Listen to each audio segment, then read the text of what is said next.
ตีนจ้องห้องวัดต่างหลายตื่นจืนขึ้นมาแล้วเนาะบางคนก็ยังลับไหลอยู่แต่ว่าบางคนนั้นก็ตื่นจืนขึ้นมาตั้งเมื่อตีสองตีสามนะมาเจ้าล่ะนะแต่ก็มาฟังเพลงบักเก่าพองเนาะฟังตุลุงเปิดเพลงไปก็มาฟังรายการเนอะสัพเพเหระ สัพเพเหระปกิณกะขอนลุงไก่แจ้งรายการเสียงธรรมแสงทองซึ่งก็ดำเนินรายการโดยตนตัวแห่งอาตมาภาพเก่ากระผมตุลุงนันชัยวัฒนาคเสโนแห่งวัดปะทาดดอยน้อยตำบลดอยหล่ออำเภอดอยหล่อจังหวัดเชียงใหม่ก็ได้เข้ามาสู่รายการบริหารเวลาตั้งแต่เวลานี้ปิ้นต้นไปตี3 ถึง 5 โมงเนาะ2 ชั่วโมงด้วยกันก็จะนำเอาคุณขว้าเอานาสาระเอาธรรมะมาเทศน์พองบรรยายพองเนี่ยกะคุณขว้าเอาหันน้อยนีน้อยไปต่อมาเราสู่จู้กันฟังเนาะศรัทธาพี่น้องศรัทธาเฮาคุณเฒ่าคุณเกศที่นอนบันลักพี่น่ะก็ฟังไปเถอะเนาะฟังแก่กลุ่มแก่เงาแก่งอมกันไปนะมันบริหารเวลามันแจงไปให้ วันนี้ก็ศรัทธาญาติโยมเป็นวันห่างวันดามพวกนี้เป็นวันศีลเนาะวันพวกนี้เป็นวันพระวันศีล8 คำนะเดินจะแห้มมา8 คำละพวกนี้นะก็งานวัดงานวาก็ไม่หลายตีเปิ้นก็จัดเฉพาะภายในหมู่บ้านเปิ้นก็ดีสัมพองเปิ้นก็มีพิธีสงฆ์นิดๆหน่อยๆสัมพองก็จัดป้อไผป้อมันไปนะก็แล้วแต่ไผแต่มันแล้วแต่เฉพาะถิ่น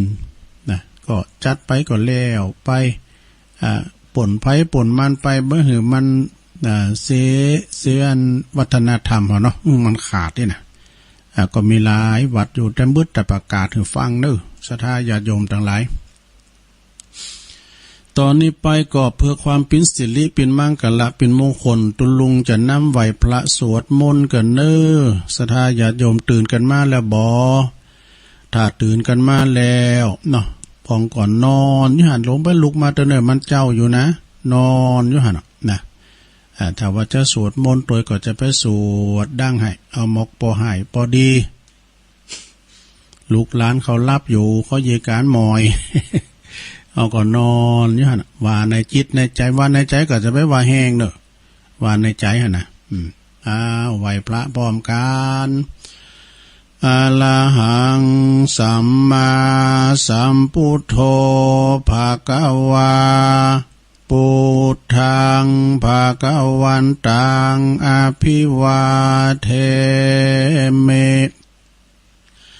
สวากขาโตภะคะวะตาธัมโมธัมมังนามัสสามิ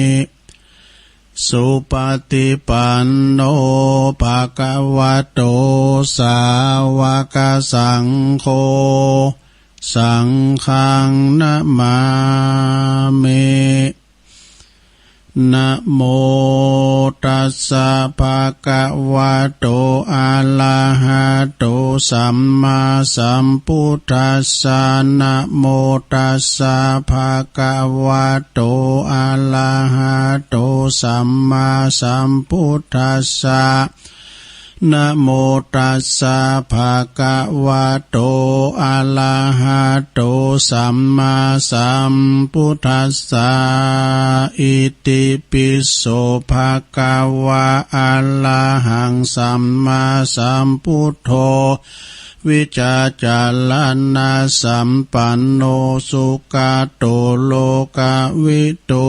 อนุตตโลปุริสตัมมาสาลาทิสัทธาเทวมนุสสานังพุทโธภะคะวะเตสวะคาโตภะคะวะตาธัมโมสันติติโกอากาลิโกเอหิปัสสิโกโอปันนะยิโก ปัจจตังเวทิตาโปวินโยหิติสุปฏิปันโนภะคะวะโตสาวกสังโฆอุจจุปฏิปันโนภะคะวะโตสาวกสังโฆยายะปฏิปันโน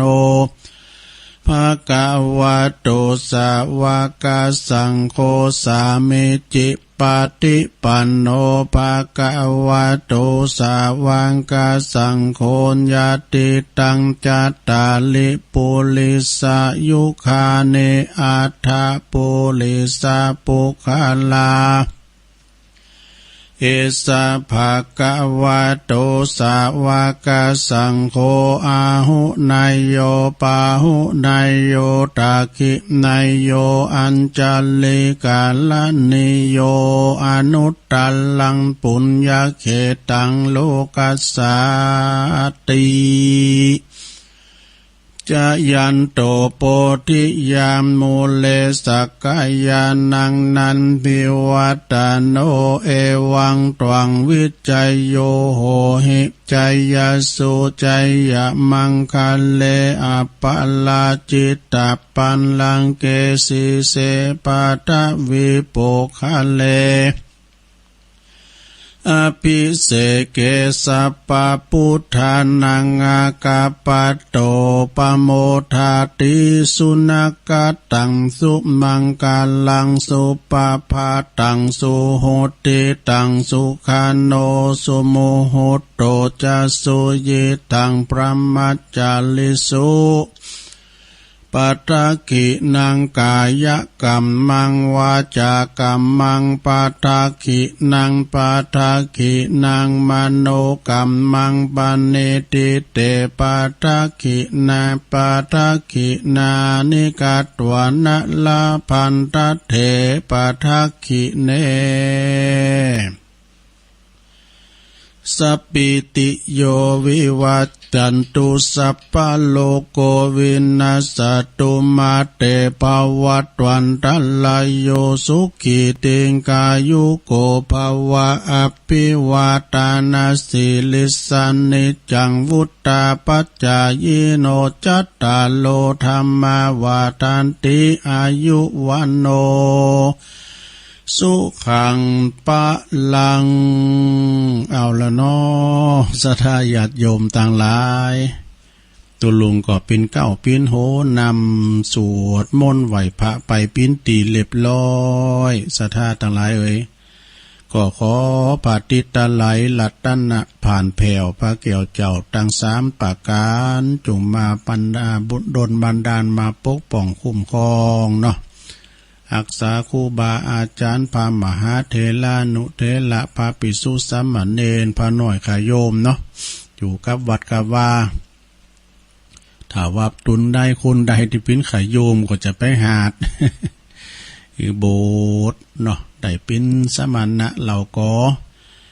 เป็นหน่อเป็นเจ้าศาสนาทายาทเนาะโอ้ไก่เขาว่าสาเปิ้นมีงานโบสถ์หลายตีเนอะศรัทธาญาติโยมทั้งหลาย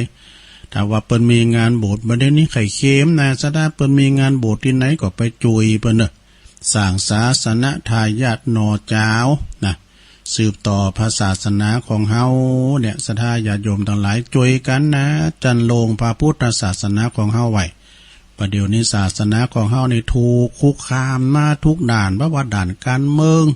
เพราะว่าหนังต่างๆเนี่ยก็เปิ้นจ่องจะทำลายเฮานะก็จินเฮานี่มันเป็นหยังลูกหลานเฮานี่กันเนาะอันนั้นซะได้จะจมช่วยกันเนี่ยพอก็ดูแลวัดวาอารามกันว่าไผที่จะโบสถ์นี่น้อยนักนำเดี๋ยวนี้กันบุญแต่นี่มันได้โบสถ์เนาะบุญแต่นี่มันได้โบสถ์มันก่อนเนาะตุลุงเป็นขโยมได้ขี้ว่านเนี่ยปู่โตเขาคำขโยมแต่ขโยมเนี่ยปู่โตเดือนละซิกแล้วเดือนละซิกแล้วอยู่ว่ามันหาดเดือนละหาดนี่มันว่าเนี่ยประตูมันได้โบสถ์ว่าได้ซิกแล้วซิกไปเอาผ้าห่มที่นอนปีกบุญบาถึงโลดตอนนั้นนะสถาโธกันในโบสถ์ต้องมาปิ้นพันน้อยกับว่ายื้อซิกไปละกันแบบปิ้นนั้นตุเจ้าแล้วกันว่าบุญบาถึงแต้มวานี่มันได้โบสถ์นะกันเปิ้นมีงานโบสถ์ที่ไหนก็ไปนะโลเนอะ ไปอนุโมทนาไปเจาะไปหอมถ้าว่ามีบุญแต่ๆนี่มันได้โบสถ์นะซะดาเกิดว่าฮอดว่าอันเปิ้นอันปิ้นหนักอ่ะเนาะเปิ้นแห่หนักเอาอันเอาตุเจ้าอันเปิ้นโบสถ์ใหญ่ไงเอานางเก้าอี้ติดรถหลังรถปิกอัพอ่ะเนาะเพื่อแห่ไปเนี่ยถึงหน้าโบสถ์แล้วน่ะลุงรถจะหื้มโหนี่เอาปักควิดตกหาดก็โหเปิ้นนอกกับสัตว์ตายก็ตายไปเนี่ยคุณมันบัดถึงนะบุญบัดถึงผ่าเลิงสกรรมว่าได้เอาผ่าเลิงมาห่มสกรรมว่าได้สู่ผ่ากาสาวะผัดสกรรมเนี่ยบุญนะสถาจะบุญมีแต่กรรมมาบังแต่ไม่ได้นุ่งผ่าเลิงสกรรมนะสถาจะโยมทั้งหลายอูไปก็อย่าลืมไปอันนี้ก็ขออนุโมทนากับสถานีวิทยุเฮาเนาะที่เป็นมีบุญคุณแท้ๆนะบุญหูหมู่เฮาโดยขอบคุณดังสถานีวิทยุเพื่อการศึกษาพระพุทธศาสนาและวัฒนธรรม FM 104.50 เมกะเฮิรตซ์วัดไฟหินจังหวัดเชียงใหม่โดยเมตตาบารมีธรรมอาจารย์พระครูสมุวิสุวัฒน์วรกิจโจนะวันนี้ก็เช่นเคยเปิ้นก็ได้ขางเอาเพลงออกให้คุณเฒ่าฟังเนาะแปลงจิตแปลงใจให้คุณเฒ่าฟังกันอย่างจุใจโทรกันมาโมนดีโตโมนดีเนี่ยโมนนี้ เพลงบากเก่าย้อนยุคนะสถาแนมพวกอาจจะเป็นไทยลูกกรุงไอ้ก้ำก็ได้เนาะสุเทพวงศ์คำแหงกาธานินอินทรเทพกาอนัตพุทธมาศกาน่ะดาวใจภัยจิตหรือว่าเพลงบากเก่าสวลีภกาพันธ์นี่ เพลงบากเก่านะเนาะแล้วก็ขอบคุณไปดังสถานีวิทยุคณะสงฆ์อำเภอฝางโดยเมตตาบารมีธรรมหลวงพ่อพระครูสุจิตานุรักษ์เจ้าคณะอำเภอฝาง FM 100.25 เมกะเฮิรตซ์ตั้งอยู่ณที่วัดพระบาทอุดมนำบ่อเศร้าวาเนอะสำนักวิปัสสนาก็กระจายเสียงไปแล้วเนาะโดยเมตตาธรรมอาจารย์เจริญตุปีเจริญวัดสันโค้งเปิ่นควบคุมดูแลโดยรีโมทก็ขอบคุณตุปีเลินด้วยเนอะแล้วก็ยังมีแถมหลายสถานีบ่ว่าจะเป็นสถานีตกไปนะสถานีวิทยุ103.50 แดนดินถิ่นล้านนาเนาะตั้งอยู่ที่บ้านโฮงโงตำบลน้ำบ่อโลงอำเภอสันป่าตองโดยคุณรุจิสมบัติเปิดก็เกี่ยวลิงก์เอาสัญญาณออกสู่หูกับศรัทธาญาติโยมแล้วเนาะเสียงดังฟังชัดเนอะอยู่วัดได้ยินจัดถี่อ่ะเนาะออริโอเคลียร์เลย16.5ว16.5ไอ้นะอันได้ยินชัดเจนอ่ะก็ต้องขอบคุณตุยแล้วก็มีตั้งคืนของเฮานี่มันได้ยินนี่ดังบ่ฮู้นี่98.75ตุลุงฟังไหนก็ได้ตั้งแต่คืนมาแล้วนะได้คืนธรรมะเพื่อชุมชนวัดห้วยตองซักตำบลโขงเปาโดยเมตตาบารมีธรรมอาจารย์ท่านพระครูวาปีวรมานิตนะพร้อมกับทีมงานเพิ่นก็พอก้อยดูแลตั้งสถานีอยู่นะฮะตอนนี้ดังบ่ดังหรือไม่หรือว่าไอ้โควิดเขาเพิ่นอาจจะฟังอยู่ว่าอันวอของตัวลุงนี่มันอาจจะบ่ดังก็ได้เนาะคือแล้วนี่ฟังนี่ก็ได้ก็เลยฟังทางแอปออกแอปนะฟังตัวลุงพระครูนิวิตศีลสังวรเจ้าคณะอำเภอเวียงป่าเป้าวัดห้างต่ำนะก็เลยฟังทางแอปวันนี้นี่ก็ศรัทธาญาติโยมทั้งหลายขอบคุณไปทางครูบาอาจารย์ที่เปิ้นว่าฟังอยู่เน้อนะทางท่านเจ้าอธิการสุทัศน์ธนัญชโยวัดดอยแดนก็ดีอันนี้ตำรับตำลาผี6โตบึ้โทมาเด้อผี6โตนะ ลักษณะของผุนนำกันนี่เกินเปิดดังท่านพระครูสังฆลักษณ์สมบัติอภิลัมมณีโยนะอันนี้ก็เจ้าวัดเหล่ายาวใต้เปิ้นลูกเจ้านะเปิ้นฟังเปิดอบละนะแล้วก็เมตตาบารมีธรรมตังครูบาอาจารย์น้ำหลายตนเปิ้นฟังกันนะตุปีซิดตุลุงซิดตัวเนอะตุลุงศักดิ์สิทธิ์จากวัดบันเหลาพระเจ้าตาเขียว วัดพระเจ้าตาเขียวนี่วัดที่ศักดิ์สิทธิ์ทั้งวัดหนึ่งจากจังหวัดลำพูนตำบลบันเลินนะเนาะฟังกันอยู่เป็นประจำเนอะแม่สีพันปลาใหม่เขาฟังอยู่เนาะปัดประดังปวดหลวงตามูลหนองเจริญนี่น้ำพริกจักไข่เบอร์ก็มีวะเป็นลำ เอ่ยไปตั้งพอครูอ้วนวัดบ้านบ้านเป่าด้วยเนอะบ้านเป่าเมืองแกน พอครูอ้วนนี่ไปกดซุ่มฟังเพิ่นโทรมาหลังไม้เนาะเพิ่นก็เดี๋ยวนี้ก็ถ้าได้ออกงานพอแล้วก้าเนาะออกงานพอแล้วพอบุญทำหมูเปิงโดยเพิ่นก็ไปปิ้นจานตั้งงานอาจารย์มหาวิษณุปิ้นเตอก็ซุ่มฟังเพิ่นน่ะ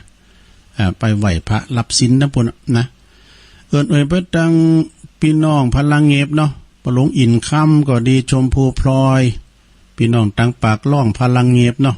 สองฝั่งปิง แม่ครูสุพรรณาอีมังเขานี่นะโอ้ยแล้วก็เมตตาบารมีตามอาจารย์หลวงพ่อพระครูสันติเจติยากรวัดเกตการลามเพิ่นก็ฟังเนาะไหวสานะครับเด้อเมตตาบารมีตามอาจารย์ท่านพระครูโชติสุวรรณสอนวัดศาลาตำบลน้ำแพร่หางดงนี่ก็ฟังเป็นประจำ นะไหวสาเด้อแล้วก็ที่ลืมบ้านใดก็เมตตาบารมีตามหลวงพ่อพระครูพุทธิธรรมรักษ์เจ้าคณะตำบลแม่โป่ง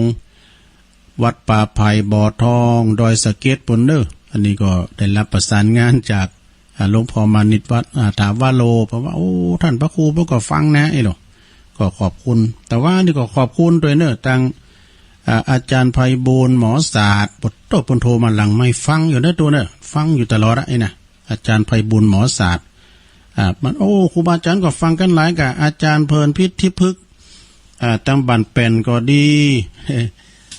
อาจารย์เมครูลาวันเขาปะครูทวีก็เนี่ยเพิ่นก็ฟังครูบาอาจารย์ก็ฟังกันหลายขอบคุณนะครับเด้อวันนี้มาปบมาปะกันก็ต้องมีพระธรรมเทศนาก่อนที่จะฟังพระธรรมเทศนาแบบบรรยายก็ทำของหลวงปู่ตุอุ้ยเฮาเนาะ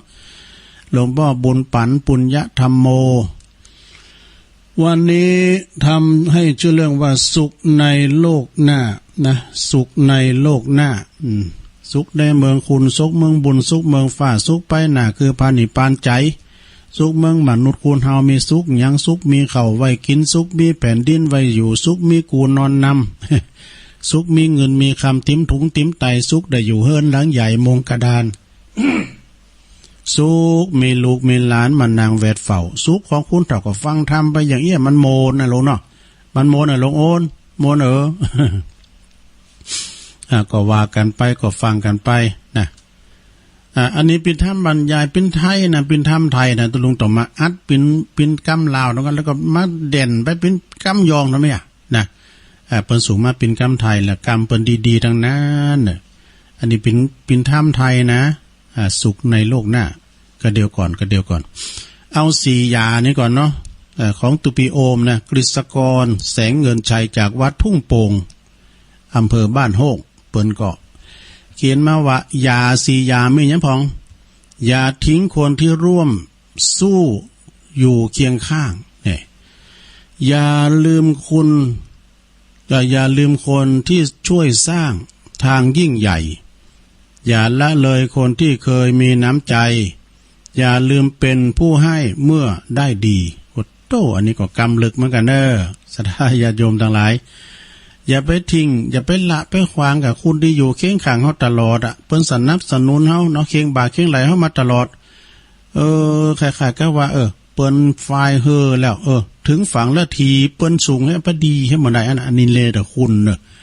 เหมาะแลมดีแหละเนาะโอ้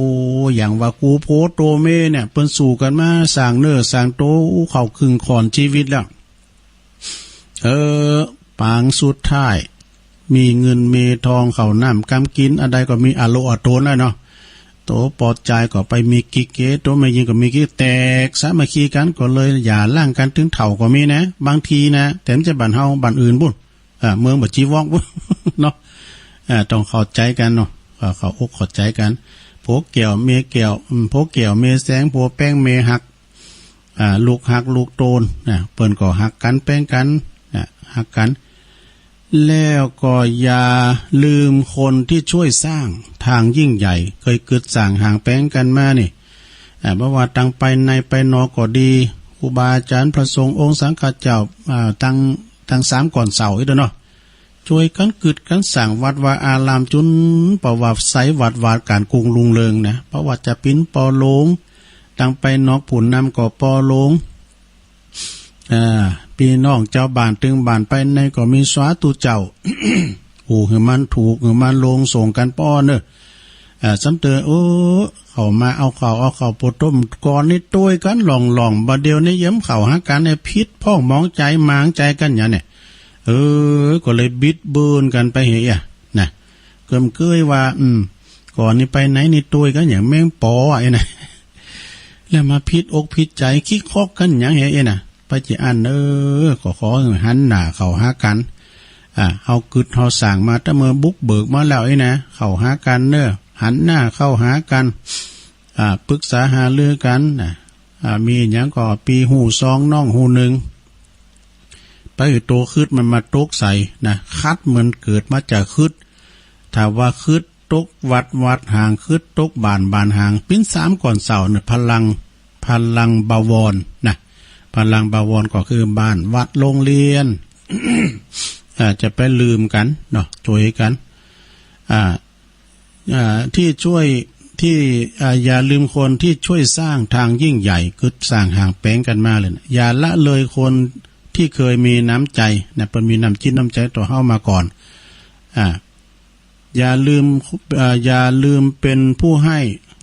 เมื่อได้ดีกันเฮาได้ดีแล้วก็เอากะตู่ปันสุกมีดอกเอาไปหรอ ตู่ปันสุกก็ได้มีน้ำจิตน้ำใจให้กันและกันน้ำน้ำใจน้ำคลองน้ำใสน้ำที่ไหนก็ยังไม่เท่ากับน้ำใจน้ำจิตน้ำใจนี่นะสดาอย่างขอบคุณตุปีโอมกฤษกรแสงเงินชัยฝ่ายแดงอันนี้จากวัดทุ่งโป่งเนาะขอบคุณตุปีโอมแถมบึดเนี่ยนะสดาญาโยมตุลุงจะเอาทำมาตีถึงฟังเนี่ยทำนะทำสาธโวนะทำเก่านะแกตุลุงอภัสเตอร์ป้ากันนะโอ้ทำบุญนะแกมันขอความมันโมนะสนะอานิสงส์สำหรับทำบุญอุทิศถึงกับผู้ลงรับนี่นะเปิ้นพันลันนาถึงว่าปุกกันละยิงใจผู้ใดก็ตามตีว่า ได้ช่วยกันหรือว่าเปิ้นมีงานศพนี่เนาะปิ้นลูกปิ้นหลานก็ดีได้สละออกโบสถ์หน้าไฟโบสถ์หน้าศพโบสถ์จุงก็ดีมีอานิสงส์ขี่กับนี่นะแล้วก็ได้ส่งสาการต้านขาบได้เลิกซากส่งสาการหือปอหือแม่มีอานิสงส์เต่าใดแล้วก็ผู้ใดได้กึศสร้างได้ส่งสาการต้านขาบหือปู่ย่าตายายพี่น้องวงศานี่มีอานิสงส์เต่าใดนี่นะดูแล้วก็โพส่งสาการเมส่งสาการโพปอแม่ส่งสาการลูกเต่านี่นะมีอานิสงส์เต่าใดคุณตุกไล่เขียนใจเนี่ยเฮาได้ไปโจยเปิ้นไปช่วยเปิ้นเนาะหับสังก็ดีช่วยกันส่งสการเลือกสากมีอานิสงส์ต่อใดเพื่อจะบอกไว้โมดเนอะไผได้อาบน้ำศพก็มีอานิสงส์ไผได้ตีกองส่งเสพไปก่อนหน้าและตามหลังนี่นะได้จูงศพนะมีอานิสงส์หมดโยมนะแต่เบิดมื้อแลงก่อน3 โมงตัวลุงจะเอาไปเตะถึงฟังในโรงเนอะบางคนนี่ก็สอบบางคนก็สอบบรรยายมันแน่เนาะ จะนั่นก็มาแรงเมื่อก่อนนะสถาก็จะได้ฟังกันเนาะสมพงก็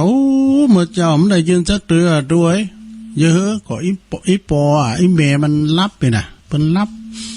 ก็เลยไม่ได้ฟังสกรรมก็มาฟังตอนแรงทำกรรมเนาะแล้วก็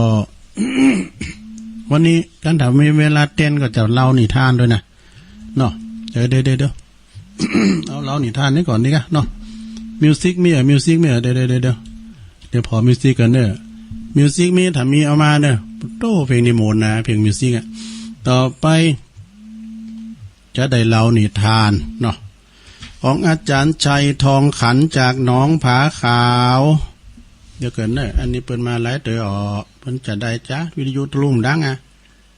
เจริญปอนกดซ้ำแล้วละเป็นยังเนาะนึกว่าวิทยุตุลุงบันดังก้าดังอบแล้วเนาะไฟหินนี่มีปัญหาแหละปดโตอาจารย์เปิดควบคุมโดยตนเองนะก็เดี๋ยวตุลุงจะเอาอาจารย์เอานิทาน นิทานนะความรู้หรือจะสู้คุณธรรมนี่มันปิ้นจะใดก็ลองฟังพอเนอะ ของอาจารย์ชัยทองขันปอครูชัยเฮานะหลายปีนี่บ่ได้ปอครูชัยไปกว่าดีแท้เป็นที่ปรึกษาของท่านเจ้าอาวาสแล้วก็เป็นโคสกะมีงานเข้าดำก็เปิ้นจะไปเป็นโคศกหรอกเปิ้นก็เป็นพิธีกรเป็นปอครูลูกศิษย์ลูกหาติ้มบั่นติ้มเบิ่งก็ต้องขอบคุณครับอาจารย์ชัยทองขันนะเปิ้นส่งนิทานมาให้ตุลุงลองฟังพอความรู้หรือจะสู้คุณธรรมพิจารณาลองฟังพอเนอ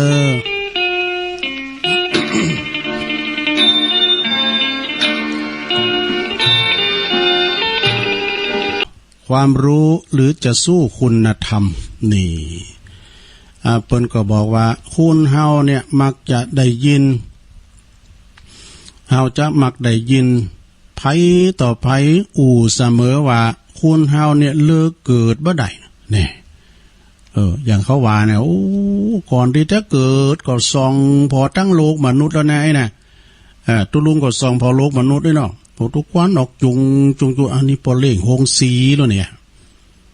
พอเล่งโฮงสีแต่ลุงมาก็มาเกิดปฏิสนธิกับแม่เกิดมาเป็นว่าอันควันออกสูงเป็นว่าควันเตาถ่านแล้วมากุมถ่านเนี่ยลุง มาเล่งควายนี่มันจะพอเล่งงั้นโฮงสีสกรรมอันนี้เป็นกรรมเหรียญนะสมัยนะลุงเนี่ย คุณเฮาเนี่ยเกิดมาเนี่ยมันเลือกเกิดมาได้เนาะสดาญาติโยมทั้งหลายเนาะบางคงก็ตุกไล่เขียนใจกำเบิ่งหมอขอกินมันแล้วแต่กำหรือคิดเนอะกำไผบุญมันนะแต่ว่าเมื่อเฮาเกิดมาแล้วเนี่ยสดาญาติโยมเฮาเลิกต่างเดินชีวิตได้นะมีบางคนเลิกมีบางคนเลิกบ่ได้เพราะมันเป็นกรรมลิขิตนี่คำว่ากรรมแปลว่าการกระทำรวมไปถึงกรรมในอดีตชาติด้วยกรรมในอดีตที่จะต้องเกี่ยวข้องกับการกระทำในปัจจุบันนี่โดยนะแต่บางชีวิตนี่นะที่ยังบัพพะคำตอบกับตัวเองเกิดมาทำไมเกิดมาเพื่ออะไรเกิดมาแล้วได้สร้างบุญไหมเกิดมาแล้วได้อะไรมา ลองถามหมอเหรอเขาเกิดได้มายังสักอย่างนะสมบัติเท่าปีกหินในกล่อมติดมาเนี่ยมาสร้างบารมีกันหมดหรอนะจากนั้นเขาจะไปตั้งดีสู่ตั้งดีนะเขาใครไปอยู่เฮ้อเนี่ยตัวลุงเคยว่าเนาะไผใครไปอยู่บ้านจัดสรรที่มีตู้เย็นมีแอร์มียาโมดก็เขาก็เริ่มกันเหตุเดี๋ยวนี้นะเริ่มกันให้มนุษย์เมืองคุณเขาเนี่ยเขาจะไปสวรรค์นะเขาจะไปนิพพานนะเนี่ยเปิ้นว่าปีนตั้ง3 แผงนะปีนตั้ง3 แผงเนี่ยเขาจะไปสวรรค์ก็มาเริ่มกันแต่เมืองมนุษย์เนี่ยเขาจะไปเมืองนิพพานก่อนเริ่มตั้งแต่เมืองมนุษย์เนี่ยเขาจะจ้าลงสุดเขาจะไปหมอนาหก เนาะก็ต้องเริ่มตุนกันแต่เมืองมนุษย์เขาเนี่ยนะปีนตั้ง3 แผงเนาะแปลงเฮือนเนี่ยนะลงเนอถ้าได้ไปอยู่เฮือนจัดสรรใหม่นะพี่น้องเจ้าดอยไปว่าเวลาสมาชิกในหมู่บ้านบุญดอยเปิ้นเสไปเปิ้นก็จะเอาอันคอบกกามุยกาเสียมกาขอกาใส่ตัวไปเปิ้นจะกึดฟ้าถ้าสู่ขอเกิดมาจากหน้าจากใดก็ต้องไปเกิดนิพพานต้องไปเกิดเมืองสวรรค์เพราะว่าเมืองสวรรค์นิพพานมีที่บุกที่เบิก มาเกิดในเมืองมนุษย์เนี่ยเนาะเปิ้นมีความเข้าใจเป็นอย่างนั้นเนาะคุณธรรมเรื่องของชายหนุ่มที่ต้องเล่าต่อไปนี่นะที่จะต้องเล่าต่อไปนี่นะมีอาชีพที่เขาต้องกำลังทำอยู่นั้นก็บ่ใจว่าเป็นความต้องการของเขาสักตัวใดเนี่ยไผจะเลิกการเลิกงานบ่ได้ไปเลิกงานเนอะมันต้องเลิกงานนะมันมาอันใดก็เอาไปก่อนเนาะงานบ่เดี๋ยวหาอยากนะใจคนนี้ก็อาชีพของเขาเนี่ยเขาก็มีความปรารถนาที่จะมาปีนเลยแต่มันก็ต้องเพราะความจำเป็นที่บังคับให้เขาได้ต้องทำนะเขามีอาชีพแจวเรือจ้างนี่แจวเรือจ้างเนี่ยเขามาคือถึงครูบาอาจารย์นี่เปิ้นเปรียบเหมือนเรือจ้างนายเรือจ้างนี่นะสูงคุ้นคำฟักติ๊กๆนะอย่างเมครูเขานะเมครูลาวันเขานะปอครูไพวันเขาเนี่ยนะไปบุญกันแม่ครูเพลินพิษเนี่ย เปิ้นก็สร้างลูกศิษย์ลูกหามาหลายหลุ่นนะซะดาสอนเขาละไปปอน่ะตุยังได้มาสอนลูกเขาเมีย มันมีหรือเนาะสอนลูกสอนหลานเขาแถมแม่น่ะมันคือว่าเปิ้นมาอาชีพสายนั้นล่ะนะเป็นแม่ครูพ่อครูเป็นแม่พิมพ์ของชาติอันนี้เปิ้นก็มีความใฝ่ฝันว่าใครทำงานดีๆแต่ว่าต่อมาปิ้นรับจ้างแจวเรือจ่างรับจ้างข้ามรับจ้างคุณข้ามฟากอ่ะนะจะไปหลายปุนกาก็พายเรือข้ามไปส่งเปิ้นอันนี้นั้นแต่เจ้าเนาะเปิ้นพายเรือแต่เจ้าจนถึงตอนเย็นเปิ้นก็ตรากตรำแดดตรากกำฝนต้องเน็ดเหนื่อยเมยล้าที่จะต้องรับผู้โดยสารข้ามฝั่งนี่ไปหาฝั่งนู้นถึงวันว่าจนกว่าจะหมดเวลาแต่ละวันของแต่ละวันในขณะที่เปิ้นกำลังในขณะที่มันเป็นเวลาที่จวนจะพบคำแล้วนะมีอยู่หันวันนึงเนอะก็ไก่คำแล้วบ่เปิ้นก็จะออกการออกงานแล้วเนาะแต่วันก็กำลังจะหลับเหลี่ยมด้อยไปแล้วนะจะหลับเหลี่ยมด้อยก็จะไปทางทิศพายัพแต่ในขณะนั้นนะสนาญาติโยมมีใจคนหนึ่งวะนะใจคนหนึ่งในร่างกายในสมาร์ทนะเป็นว่าชื่อสมาร์ทเป็นรูปหล่อจ้ะแต่งตัวภูมิฐานผูกนิกไทยวะนี่ใส่เกือบเริ่มมาวะเขามาตรงเขามาตีแล้วก็บอกเขาว่าเจ้าเป็นคนนั้นจางเรือครับจางขามฟากแม่นก็เนี่ยอันข้าเนี่ยจะไปทำธุระเนอะอาจจะไปทำธุระขอไปสูงก้ามไปหลายบุญหลายปิ้งบุญไอ้นะ หลายปิ้งเดี๋ยวนี้ต้องมันก็ขามได้หมดอ่ะมาเพราะว่าน้ำบัดลึกเด็กหนุ่มปูฮับจางนั้นก็อันเจ้าของเฮ่อเนาะก็กล่าวตอนรับแต่ก็เชิญนายท่านนายท่านพ่อครูเปิ้นแต่งตัวงามเนาะเขามานั่งในเฮ่อนี่เขาก็รีบจำเรือพายบุดจำปุดไปกันเนาะ พายเรือข้ามไปโดยความชำนาญแขกผู้ที่มายืนนะเริ่มเปิดการสนทนาละแขกผู้โดยสารนะแขกผู้โดยสารในแต่งตัวภูมิฐานเนาะเป็นผู้มั่งมีเป็นผู้มีสกุลนี่ก็เปิดก็ถามว่าเนาะเฮ้ยคิงเนี่ยสุมาเนี่ยเองเนี่ยต้องทำงานนักแบบนี้เนี่ยโอ้ต้องหัดน่าหันใจนะแสดงว่าคิงเนี่ยเป็นคุณรายการศึกษาอีกหน่อยไว้ประมาทเพิ่นว่าเรียนมาหน่อยกะได้เรียนหนังสือกะปึงมันเด็กมาเยการนักเบ้ยเนี่ยจึงต้องมาทำตัวลำบากต้องมาทำอาชีพที่ลำบากต้องทำงานนักคุณที่ไล่การศึกษานี่นะฮับจางแบกฮับจางบกดินชิ้นต่ออย่างเดียวได้เบยเนาะทำงานฮับจางเปิ้นเต้าตายมันได้ปิ้นปอเล่งมาเล่งบ่ะเนี่ยขี่ล้อขี่อันเปิ้นเนี่ยมาวิจารณ์เปิ้นไปอยู่ชุดต่างใจหนุ่มก็บอกว่าครับแม่นล่ะครับนายท่านขอบโคผมนี่เป็นคุณอยากโจรพ่อแม่ก็บ่มีเงินสูงเฮนนะผมก็เลยต้องมาตกละกรรมลำบากอย่างเงี้ยจบป.4 ก็ขี่ลังควายไปเลี้ยงควายเนาะแต่มันก็เป็นอาชีพที่สุจริตผมพอใจครับนายท่านผมพอใจครับไปนะคิงหัว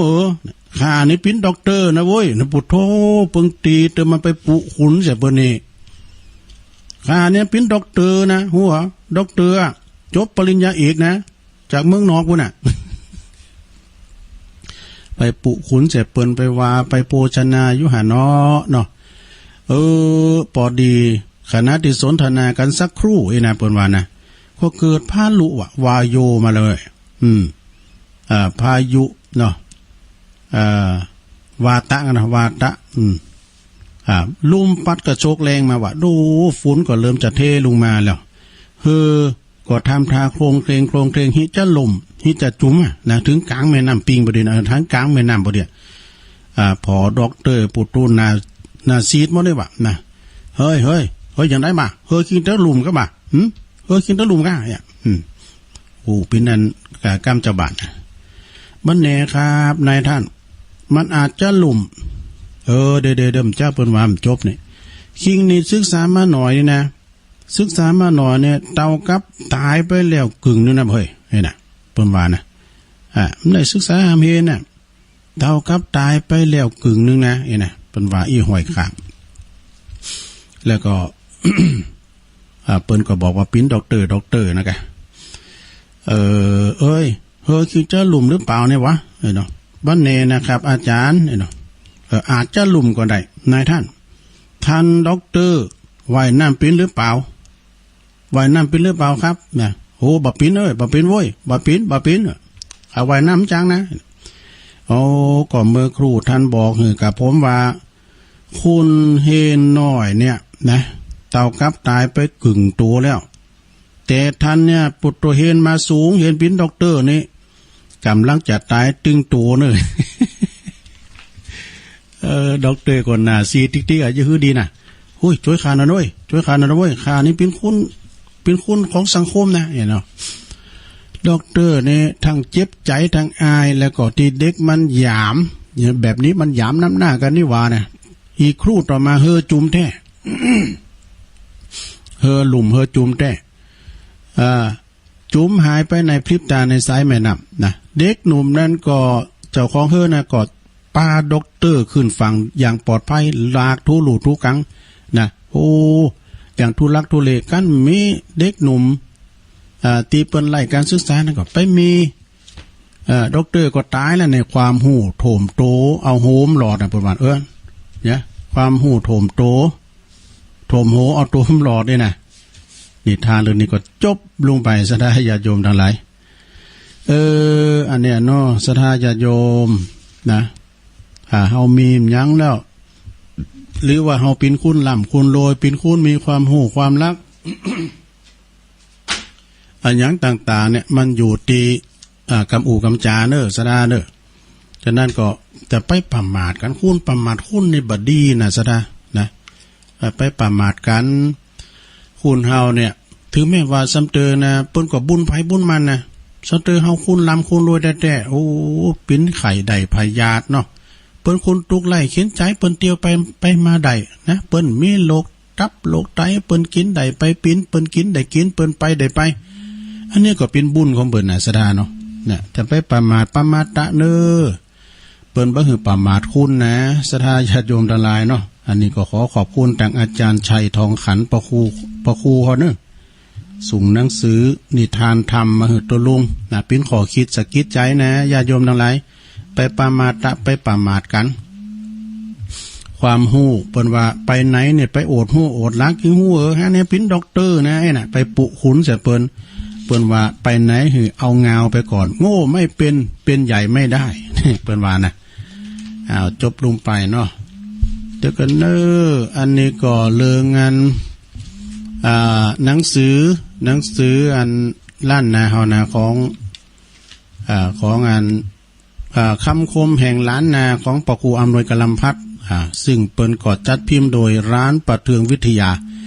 ได้รับความอนุเคราะห์จากแม่แดงนะแม่แดงรัตนาดอกตะล่อมได้ฝากมานะเป็นกรรมดีทั้งนั้นนะสถาญาติโยมมีหลายอยู่เนอะเป็นกรรมบะเก่าเล่าไว้ภูมิธรรมของปครูเนอะก็ขออนุโมทนาแล้วก็ขอเอากำกึดแล้วก็ความภูมิธรรมของปครูอำนวยกลัมพัฒน์เปิ้นเป็นนักกวีฝีปากกะเมืองข่าวนะเล่าข่าวต่างๆก็เอามามาจ้างสถาญาติโยมเปิ้นว่ากรรมบะเก่าวันนี้เปิ้นว่าเอาโพสต่างบ้านให้หรือเอาขี้ข้านบ้านเดียวกันอย่า มันเป็นกรรมจะได้เนาะคุณเฮานี่มันคุณบันเดียวกันมันจะหวานโนนะไอ้ฮักน้องขนาดเนี่ยไอ้คุณไทยเปิดมาผมรักเธอเท่าฟ้าตัวกุ่นไปไหมเนาะอันนี้ถึงลืมเก่านะเอาโพสต่างบ้านให้หรือเอาขี้ข้านบ้านเดียว ปิดจันได้เปิ้นเป๋ไว้เนอะเอาสามีตีปินคุณต่างบ้านต่างจ้องเนี่ยอันนั้นมันเป็นว่าบอดีสู้เอาขี้ข้าน บ้านเดียวกันดีกว่าเป็นกรรมตีว่ากันในครอบครัวตีบ่อยากที่จะหือลูกสาวเนี่ยไปแต่งงานบ้านอื่นเมืองไกลต่างบ้านต่างเมืองแต่มันบ่แน่นะสดาญาติโยมคุณเฮานี่มันสร้างบุญมานะบางคนนี่อยู่เมืองนอกพุ่นเนาะอยู่เมืองนอกฝรั่งได้มาปีนป้ายเมืองเฮาก็มีหรือว่าฝรั่งเนี่ยนะได้มาปีนเคยบ้านเฮาเมืองเฮาก็ดีเนี่ยมันจัดแล้วปังหลังเพิ่นจะสร้างบุญกันมากันเนาะบางคนก็ไปปีนป้ายอยู่บุญปุถโธในไอแลนด์บ่อ่ะ มันบ่แน่นะปีนเคยอยู่ปุ่นน่ะไกลๆบ่น่ะเพราะว่าเมื่อแต่งงานไปแล้วเนาะก็จะต้องไปอยู่กับบ้านสามีที่ห่างไกลไปน่ะเอาบ้านเอาโพต่างบ้านนี่นะต้องไปอยู่กับสามีบัดเดี๋ยวนี้ซ้ำหายสถาเปิ้นมีลูกคนเดียวลูกปอเดียวแม่เดียวนะจะไปอยู่ตำปุนกว่าตอนนี้มีไผแต่มาอยู่ตั้งพี่กว่าตำปุนมีไผน่ะมันเป็นปะกันกึ่งต่างอ่ะเนาะ ป้าอยากจะหือลูกเบาก็ดีลูกสาวก็ดีนะไปอยู่กับสามีที่ห่างไกลเมื่อมีความเดือดร้อนก็จะต้องไปหากันลำบากเนาะแต่กันเนาะไปหากันลำบากนะเพราะว่าอย่างแม่ยังก็แม่จำปีฟันเนี่ยก็ฟันตะก็เธอเปิ้นอยู่ตุงปูแดงเปิดมาฟังว่าอันก็อีหลาก็ลูกสาวก็ไปเป็นป้ายบนเนี่ยก็พัทลุงหรือว่าสตูลบ่รู้โอ้กันเข้าไปนะตุอันวันนึงกับคืนไปถึงบ้านเขาไอ้นี่ มันไกลนะปักไต่วะเนาะหากว่าเอาคนขี่เกียจขี่ข้านบ้านเดียวกันเนี่ยเมื่อมีความเจ็บไข้ได้พยาธิก็ยังจะไปเฝ้าดูแลปฏิบัติกันได้อีโดหรือว่าสิ่งที่ขาดเหลือปิ้นเข่าปิ้นแกงก็เอามาช่วยเหลือกันได้ง่ายๆเนี่ยเอามาหือกันเอาแกงไปหือกันบันเฮือนโลงก็เลยก็มาง่ายนะอีกอย่างหนึ่งอีกทั้งยังหู้ถึงฐานะและก็ความปิ้นอยู่ของตระกูลฝ่ายปอจายได้ด้วยเนี่ยโอ้อีกแล้วเนาะสัมพองนี่ก็มันเป็นคุณขี้ข้านก้าอย่างได้ก้าเนี่ยกันมันตกลูกตกโพตกลูกตกเมมาแล้วมันก็จะเป็นคุณดิบคุณดีนี่นะมันก็จะได้รับผิดชอบปลดตัวย้ำเมื่อปิ้นบ่าวนี่นะมันยังมาสูกแล้วเมื่อไผวานยังตื้มไหนสูกหอปีหอน้องไผวานยังก็ตื้มไหนหนานนี่นะกันได้เมแหละคือไปก้านเมแค่แหละก็เอาสูวาเถอะอย่าเนาะต้องสูมาเด้อเอาอันนี้ทำกรรมหนึ่งเด้อกรรมบาเก่านี่ทำกรรมหนึ่งให้โลและพายบาแก้วผีตายจังคบงูควายกินซ้ำยำสิงนี่ฟังไว้ในหลวงเด้อหลวงโอนฟังเด้อให้โลและพายบาแก้วผีตายจังคบงูควายกินซ้ำยำสิงแอปหมากตุ่มปูนนะแอปหมากตุ่มปูนสลุงใบเก่งเอาไปจำนำเปิ่นไว้นี่การว่าเมินนาบ่มีสังใจก็ปุดขาดอ่านจากมือนี่การเฮาลิ่นนี่นะสดาญาโยมมันมียังในบ้านในจองก็เก็บไปขายจำนำกะอ่ะนะของบักเก่าแต่สลุงใบเงินสลุงทองปุดโตสมัยจินของอีปอหลวงอีแม่หลวงไอ้น่ะของบักเก่าบักเกิดแต่นะตุ่มปุ้นตุ่มหมากอย่างเนี้ยอันของบักเก่าแต่ก็เอาไปจำนองจำนำเพื่อว่าจะเอาเงินมาตาปันผันนั้นเอาเงินคืนนะเอาคืนนะไอ้น่ะก็คืนเนี่ยมันคืนไปหาเขาหมดนี่เอาไปกำหังกำมีเขาน่ะกะเนาะ เปิ้นก็แปลว่าไพ่และไฮโลล้วนเป็นอบายามุขข้ามหือไลนาทรัพย์สินทรัพย์สินร่วมทางโง่ควายหมดนะแม่โง่โตควายกันมันเสียไพ่เสียให้โลแล้วมันถึงขายหมดนะหรือแม้แต่สมบัติเล็กๆน้อยๆอย่างเป็นสลุงเงินขันเงินก็ดีขันหมาก็ดีนะก็แอบเอาไปจำนองจำนำเปอจะเอาเงินมาหลิ่นป้าตาปันพนันต่อนะครั้นเงินศูนย์นะครั้นเงินศูนย์เสียไปกับการพนันหมดแล้วก็บ่มีปัญญา ก็บ่มีปัญญาที่จะไปถ่ายไปถอนของที่จำนองจำนำเอาทรัพย์สินสมบัติก็บ่มีกลับคืนมาได้เลยจำต้องปล่อยหือเปิ้นลุดจากมือไปเหนี่อันนี้นะจำนำแหนมแจ่มให้ดีนะโลเนอะอันนี้เป็นกรรม เป็นกรรมบักเก่าเราไว้นะเราสู่จู้กันฟังเวลาก็เข้าไปติ๊กๆแล้วก็เดียวตุลุงจะเตะธรรมกันนะโยมเด้อเตะธรรมะบรรยายนะเตะธรรมะบรรยายสุขในสุขในโลกเบื้องหน้านะสุขในโลกเบื้องหน้านะธรรมของตุอุ่ยเนอหลวงพ่อบุญปันปุญญธรรมโมมันเป็นธรรมไทยแต่ตุลุงต้องอัดเป็นเมืองแล้วก็อัดเป็นยองดำกำนะเป็นจะได้ลองฟังผ่อนเนอ พรหมาจะโลเอาเนาะนะโมตัสสะภะคะวะโตอะระหะโตสัมมาสัมพุทธัสสะนะโมตัสสะภะคะวะโตอะระหะโตสัมมาสัมพุทธัสสะนะโมตัสสะภะคะวะโตอะระหะโตสัมมาสัมพุทธัสสะ นะหิธัมโมอะธัมโมจะอุโภสมวิปานิกิโนอะธัมโมนิละยังเนติธัมโมปาเปติสุขตินติ ณโอกาสบัดนี้จักได้แสดงพระธรรมเทศนาพรรณนาสัทธุธรรมคำสอนขององค์สมเด็จพระชินวรสัมมาสัมพุทธเจ้าเพื่อจะลองศรัทธาส่งเสริมสติปัญญาเพิ่มพูนบุญกุศลบุญญาราศีที่แด่ท่านเจ้าภาพเนาะพร้อมด้วยญาติมิตรที่เข้ามาลมทำบุญประชุมกันนะบำเพ็ญทักษิณานุปทานเนื่องในวันชาปนกิจเปิดอุทิศบุญกุศลส่วนกุศลนี่ไปหือแก่ผู้ที่ลงหลับไปปินกิจอันติบ่มีโทษประกอบด้วยประโยชน์เนอะนะเป็นกิจอันบัณฑิตะประพฤติมากันแต่ก่อนสมดังพระพุทธดำรัสที่ทรงตรัสไว้ในติโลกุตตสูตรว่าบัณฑิตมาคำหนึ่งถึงเนาะบัณฑิตก็คือผู้หู้นะผู้หู้อย่างปนนั้นเขาเนาะบัณฑิตะเนี่ยเปิ้นว่าคำหนึ่งถึงผู้ที่เปตชนผู้ที่ลงหลับไปนี่นะว่าผู้นั้นเนี่ยได้สิ่งสิ่งหยังแก่เฮาหลายอย่างนะได้ทำกิจอันเกิดกูลแก่เฮาหรือว่าผู้นั้นหรือเป็นญาติเป็นมิตรสหายของเฮาสายโลหิตแห่งเล่าดังนี้แล้วก็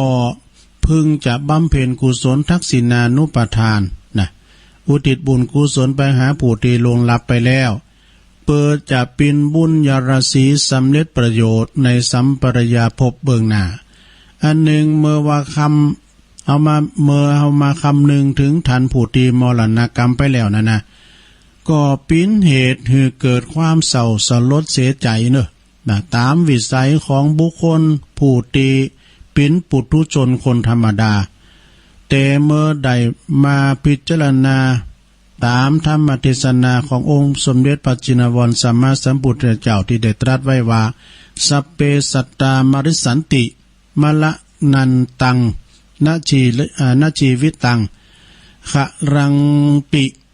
ปิตวามละนังเอวังธรรมาหิปานิโนนะ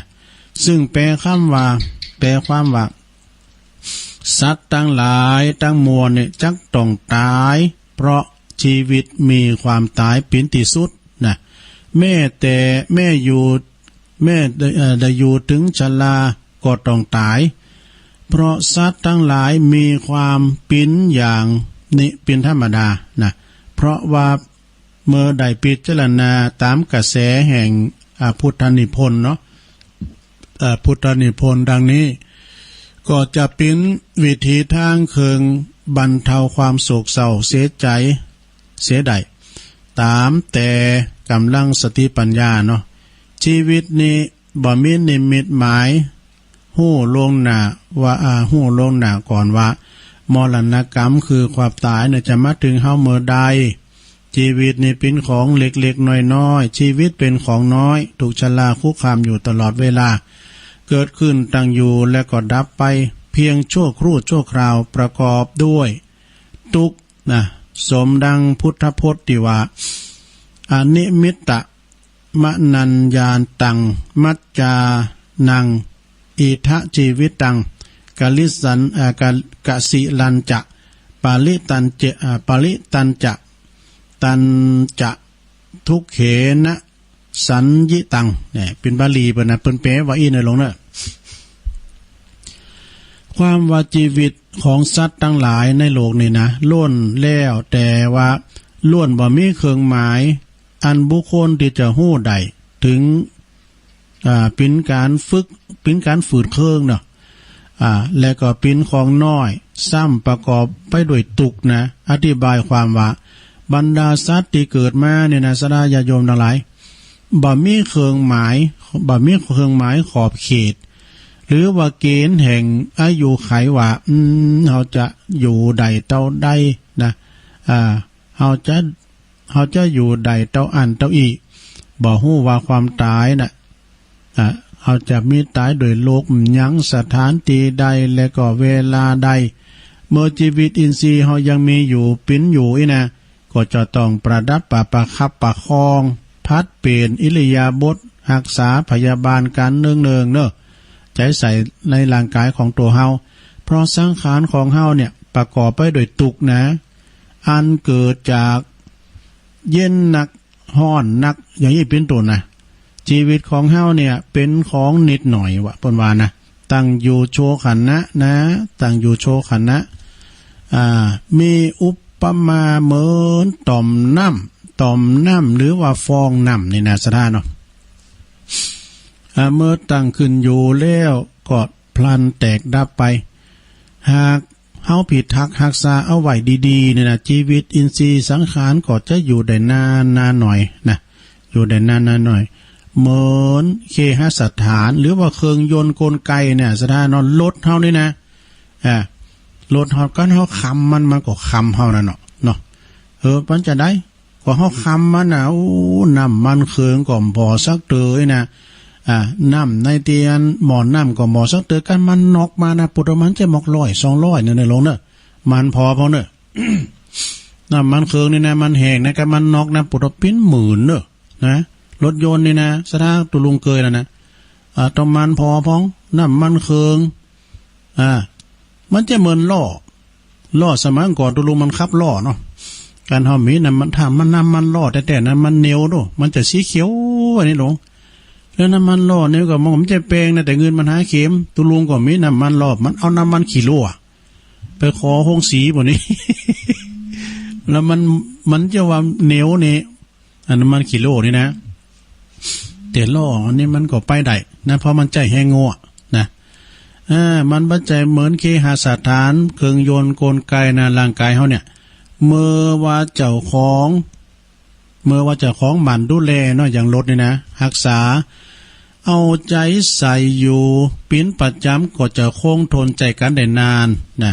หากว่าเจ้าของนิ่งเฉยเนาะ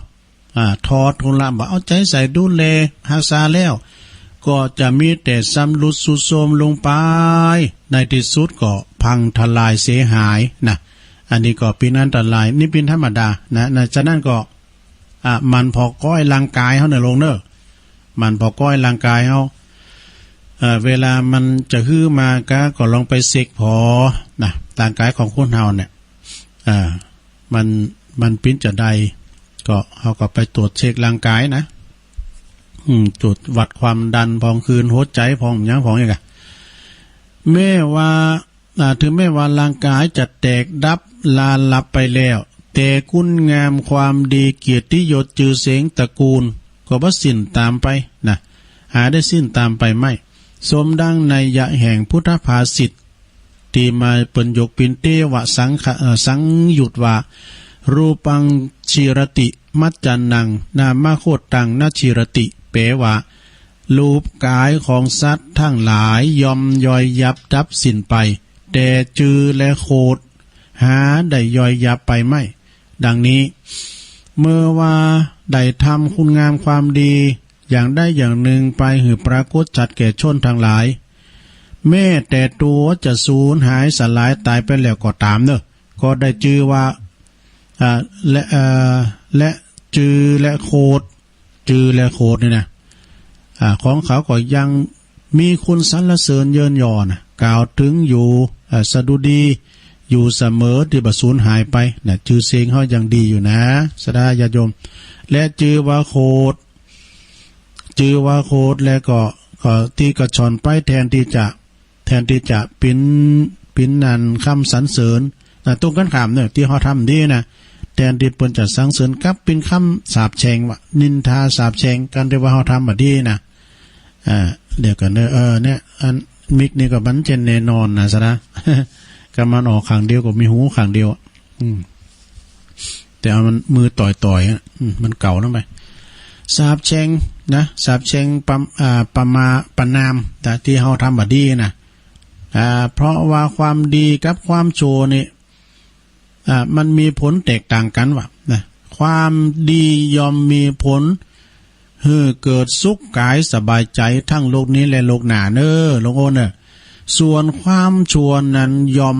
มีผลนะปิ้นเครื่องเพชรห้อนเผาผลาญให้ปิ้นตุกความดีนั้นทางพระพุทธศาสนาเรียกว่ากุศลธรรมนะคือทำฝ่ายดีความชั่วนั้นเปิ้นเรียกว่าอกุศลธรรมคือทำฝ่ายเลวนะกุศลธรรมบางทีเนี่ยนะก็เรียกว่าทำสันๆเนอะทำสันๆหมายถึงสิ่งที่มีคุณส่วนอกุศลธรรมนี่ก็คือเรียกสันๆเหมือนกันว่าอธรรมนะหมายถึงสิ่งที่บดีมีโทษเนอะธรรมและอธรรมสองอย่างนี้มีผลเสมอกันนะมีผลเสมอกันก็หาไม่นะเปิ้นว่าอาธรรมยอมนำความตุกนำไปอาธรรมนี่นะอาธรรมฝ่ายเลวหรอกยอมนำไปหาความตุกส่วนธรรมนั้นยอมนำไปหาความสุขนะสมดังพุทธภาษิตที่ยกขึ้นลิขิตในนิเขปบทเบื้องต้นว่านะหิธัมโมอะธัมโมอุโพสมวิปากิโนนะอะธัมโมนิละสังนิละยังเนติธัมโมเปปาเปติสุขติงเนี่ยเปิ้นแปลว่าอย่างนี้เด้ออันนั้นเป็นบาลีนะโลเนอะ เปิ้นแปลความว่าสภาพทั้งสองนี่นะคือธรรมและอธรรมนี่นะที่จะมามีผลนะอธรรมนี่ยอมนำไปสู่มรณะ6นี่อธรรมนี่นะธรรมะจะย่อมชนะอธรรมเนี่ย อธรรมนี่ฝ่ายบดีเนอะได้ไปคำปอคำแม่ได้ไปด่าปอด่าพระสังฆเจ้า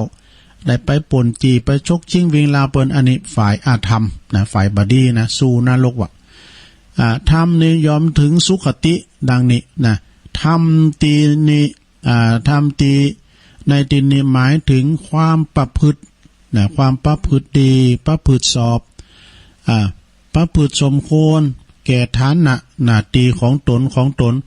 บุคคลประพฤติดีเช่นนี้เรียกว่าธรรมนี่ธรรมนะแล้วก็จารีบุคคลนี่คือธรรมที่บุคคลประพฤติดีแล้วยอมอำนวยผลคือความสุขมาหือนะส่วนอาธรรมนั้นได้แก่ความประพฤติบ่ดีประพฤติผิดบาสมควรแก่ฐานะหน้าที่ของตน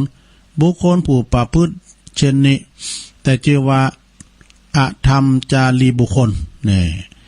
ที่ว่าประพฤติหือสมควรแก่ฐานะและหน้าที่นั้นอธิบายได้ว่าบุคคลที่เกิดมาในโลกนี้ล้วนมีฐานะหน้าที่แตกต่างกันไปเนอะแตกต่างกันไปตามแต่ความผูกพันที่มีต่อกันอย่างว่าปิ้นลูกก็มีฐานะ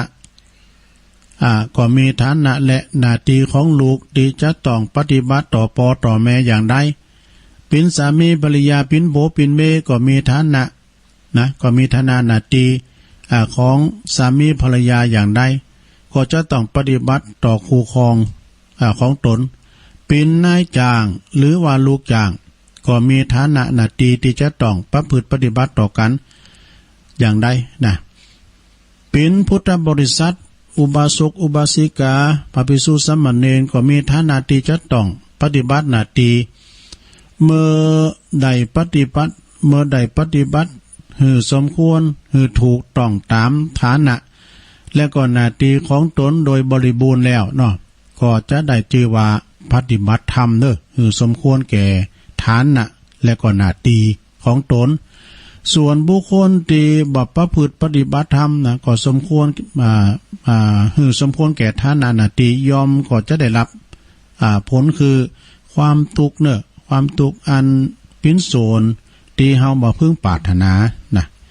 อันหนึ่งเปิ้นว่าอันหนึ่งผู้ประพฤติกรรมนี่ผู้ประพฤติธรรมนี่จะพึงตั้งความหวังไว้ว่าเมื่อเฮาสิ้นชีพหรือว่าสิ้นอายุไปแล้วก็ขอเฮานั้นก็ขอเหิดถึงความเป็นสหายของเราอริอิสระชนทั้งหลายนี่มีกษัตริย์เป็นตนก็ดีนะก็จะพึงปรารถนาความบังเกิดในสวรรค์นะชั้นพรหมกาโลกตียิงขึ้นไปพรหมโลกตียิงขึ้นไปตามลำดับก็ดีนะความประสงค์ของผู้นั้นก็จะเป็นฐานะที่จะสำเร็จสมดังปรารถนาเนอะสมดังพุทธบัญหารนะในสาลัยยกสูตรว่าหลวงหูเลิงหลวงหูเลิงขนาดตุลุงเตยยังหูเลิง มาลินไว้เนี่ยพอคอยฟังวันหลวงแต่จบละเปิดมีบาลีหนักไหนหรอสมดังพุทธบัญหารในสาลัยกสูตรว่านะธรรมจาริยะสะมะจะลิยะเหตุโยเหตุโขคหาปัตตโยเอวะมิเทกัจเจสัตตากัจยัสสะกายัสสะปะลัมมะยะมะละนาสุขติสักเคโลกังอุปัชชันตินี่ดูอันนี้บาลีนะใช่ไหมเปิ้นก็แปลว่าเป็นอาทิความว่าดูก่อนพราหมณ์และก็คฤหัสถ์บดีทั้งหลายเนอะสัตว์ทั้งหลายบางโภคในโลกนี้แล้วก็เบื้องหน้าแต่ทำลายขันสิ้นชีพไปแล้วยอมเข้าถึงสุขติโลกสวรรค์เนอะนี่เพราะเหตุแห่งพรหมจรรย์ธรรมจริยาคือการประพฤติดีประพฤติชอบประพฤติตามธรรมนะคำว่าจริยธรรมธรรมจริยานี่ในทางแห่งพุทธศาสนาก็ได้แก่ประพฤติในกุศลกรรมบท10อย่างดังกล่าวคือประพฤติดีปฏิบัติชอบทางกายคือว่าเฮาบ่ฆ่าสัตว์ก็ดีบ่ลักทรัพย์ก็ดีบ่ประพฤติผิดในกามการประพฤติดีทางวาจานะคือมีความเป็นจริงนะกรรมใดก็ประสานความสามัคคีคำอ่อนหวานเนาะคำอ่อนหวานคำเป็นประโยชน์แล้วก็คำและการประพฤติปฏิบัติทางที่ชอบใจบ่มีคิดอยากได้ของผู้อื่นบ่ผูกอาฆาตพยาบาทหันชอบตามทำนองครองธรรมปิ้นตนนะผู้ที่ประพฤติตามกุศลกรรมบททั้ง10อย่าง10ประการนี้ได้ชื่อว่าธรรมจารีบุคคลนะคือผู้ปฏิบัติดีปฏิบัติชอบธรรมจารีผู้ประพฤติกุศลกรรมกุศลธรรมความดีความชอบประกอบด้วยประโยชน์ตนและประโยชน์ผู้อื่นทั้งทางโลกทางคดีโลกและคดีธรรมเนอะธรรมนั้นยอมจักนำไปสู่ความเจริญทางโลกปัจจุบันนี้และก็จะนำไปสู่สุขติวิสัยในสัมปรายภพข้างหน้าดังพุทธภาษิต นะดังพุทธภาษิตรับรองไว้ว่าธัมโมหาเวรคติธรรมจาริง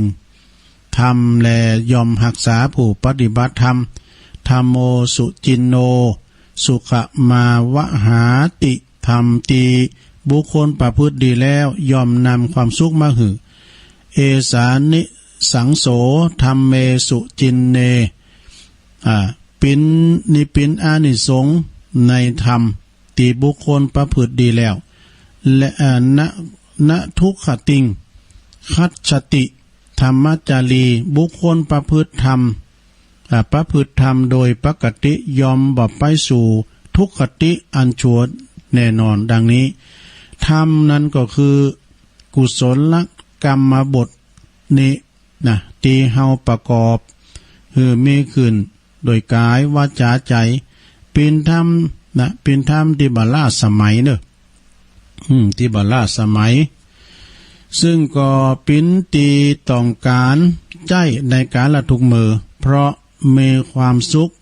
มีเป็นอานิสงส์บ่ว่าแต่จาดใดภาษาใดหมู่ใดคณะใดนะก็ต้องมีธรรมสำหรับประพฤติต่อกันเนอะถ้าขาดธรรมเนี่ยนะยอมประสบแต่ความทุกข์นะหลวงเนอะจะไปขาดธรรมนะหลวงโอนแต่ถ้าว่าต่างฝ่ายต่างประพฤติธรรมต่อกันดีแล้วก็ยอมจะนำความสุขนะผู้ประพฤติธรรมแม่จะบ่ยังแม่บ่ได้รับผลคือความสุขหันปัจจักในปัจจุบันโดยยังมีอุปสรรคขัดข้องอยู่ถึงกันนั่นยังเกิดความจืนใจส่วนตนอยู่ว่าเฮาได้ทำดีแล้วดังนี้หนอนี่นะยอมได้รับความเย็นใจเหมือนอยู่ในสนามอยู่ในสมาคมแห่งญาติเนาะที่ญาติหักส่วนผู้ประพฤติธรรมแม่จะยังบ่ได้รับทุกส่วนผู้ที่ประพฤติธรรมแม่จะยังบ่ได้รับโทษทุกโดยประจักษ์ในปัจจุบันโดยยังมีคุณอย่างอื่นเกื้อกูลหนุนอยู่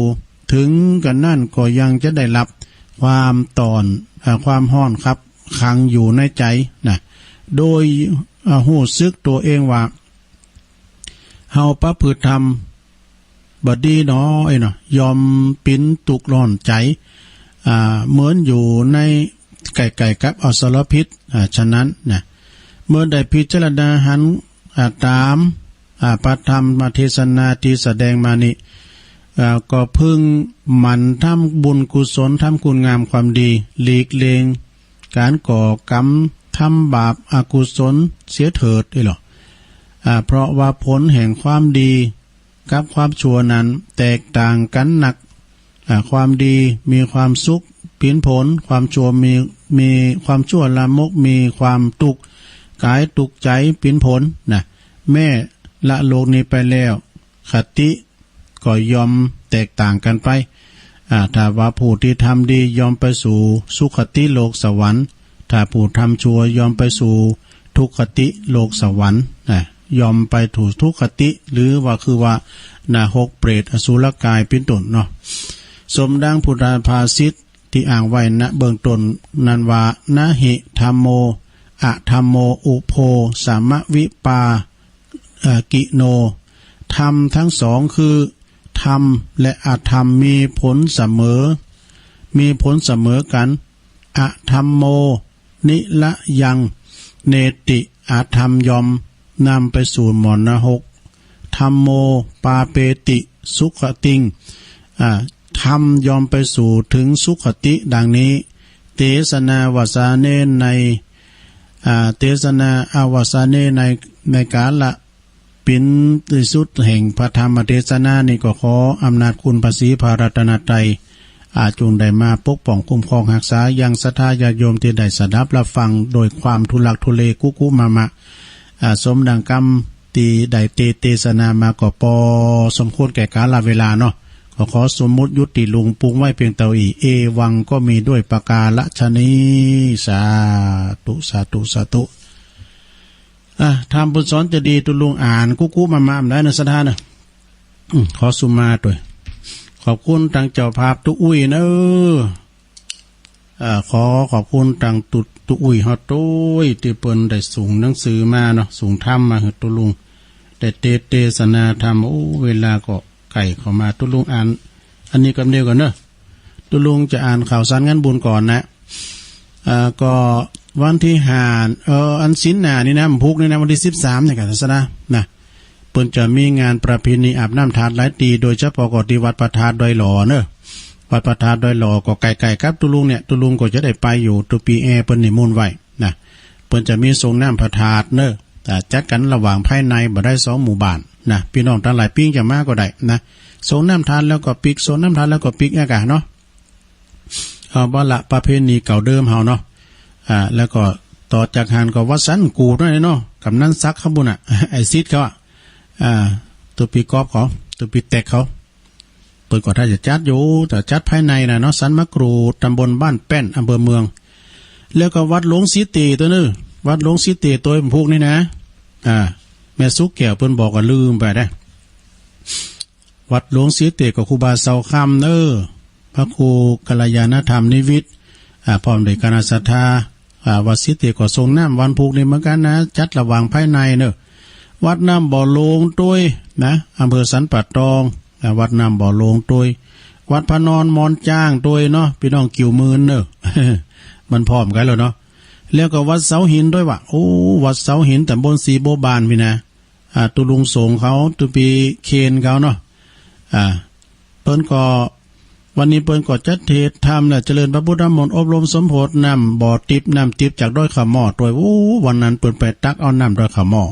ตุลุงสงว่าโอ้แข็งแรงเนาะปตปินปั้นกว่า4นี้ไปถึงน้ำบ่อ ด้อยขะหม้อนะขอบคุณเด้อแล้ววันที่20นะ20มิถุนาก็เป็นวันเสาร์พอดีเปิ้นจะมีอาบน้ำธาตุส่งน้ำพระธาตุปีแหลกเด้อ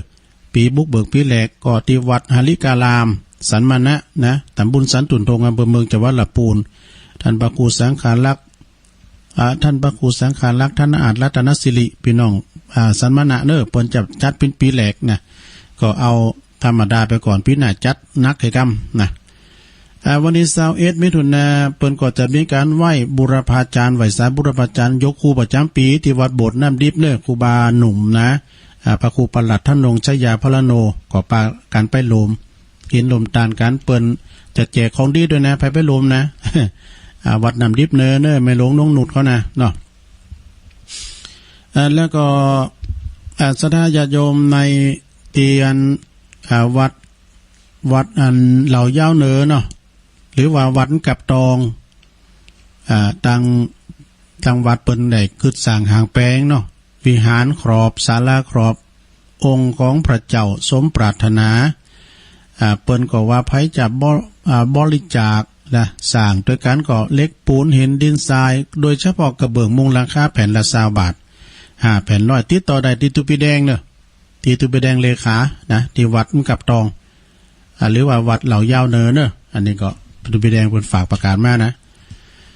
แล้วก็ต่อไปก็วันที่วันที่21เนอะมิถุนายนในคณะสงฆ์คืนสีขาวพร้อมได้คณะศรัทธาเนาะ20กันรถเนอะที่เพิ่นจะไปรวมทำกิจกรรมตานเตนตานพระเจ้าตานหมอตานไหตานศาสตร์ตานเสือยังพุ่นตีวัดหนองปากค่านะจังหวัดนานเนอะที่จังหวัดนานนะใครจะไปก็โลมโตกันเนอะวันที่20นี่ก็ออกเดินทางนะ21นั่นก็จะปิกนะไปนอนคืนนึงเนาะก็พากันไปเนอะตีวัดหนองปากค่าจังหวัดนานเนาะจังหวัดนานนะท่านอาจารย์ท่านพระครูดร.สุจินต์นนทธรรมดันทธรรมนะครับแล้วก็วัดพระธาตุดอยน้อยก็21นี่เปิ้นจะมีการบวชตุเป็กพระเนอะเป็กตุเจ้า5ตูนแล้วก็บทเป็นเน้นอยู่3ตุนเนาะภาคตอนบ่าย2 โมงน่ะพี่น้องต่างเมืองจีเนาะแม่เจียมจิตเขาเปิ้นก็เอามา2ถึงลูกถึงหลานนะมากินมาตานด้วยกันเด้อพี่น้องเมืองจีหลงดังปอกำนั้นแก้วเด้อมากินมาตานด้วยกันเด้อปอกำนั้นแก้ว เพิ่นจะมีในวันที่21เนี่ยตอนบ่ายนะเอางานต่อไปเจิญโลมทำบุญนะสถาญาติโยมทั้งหลาย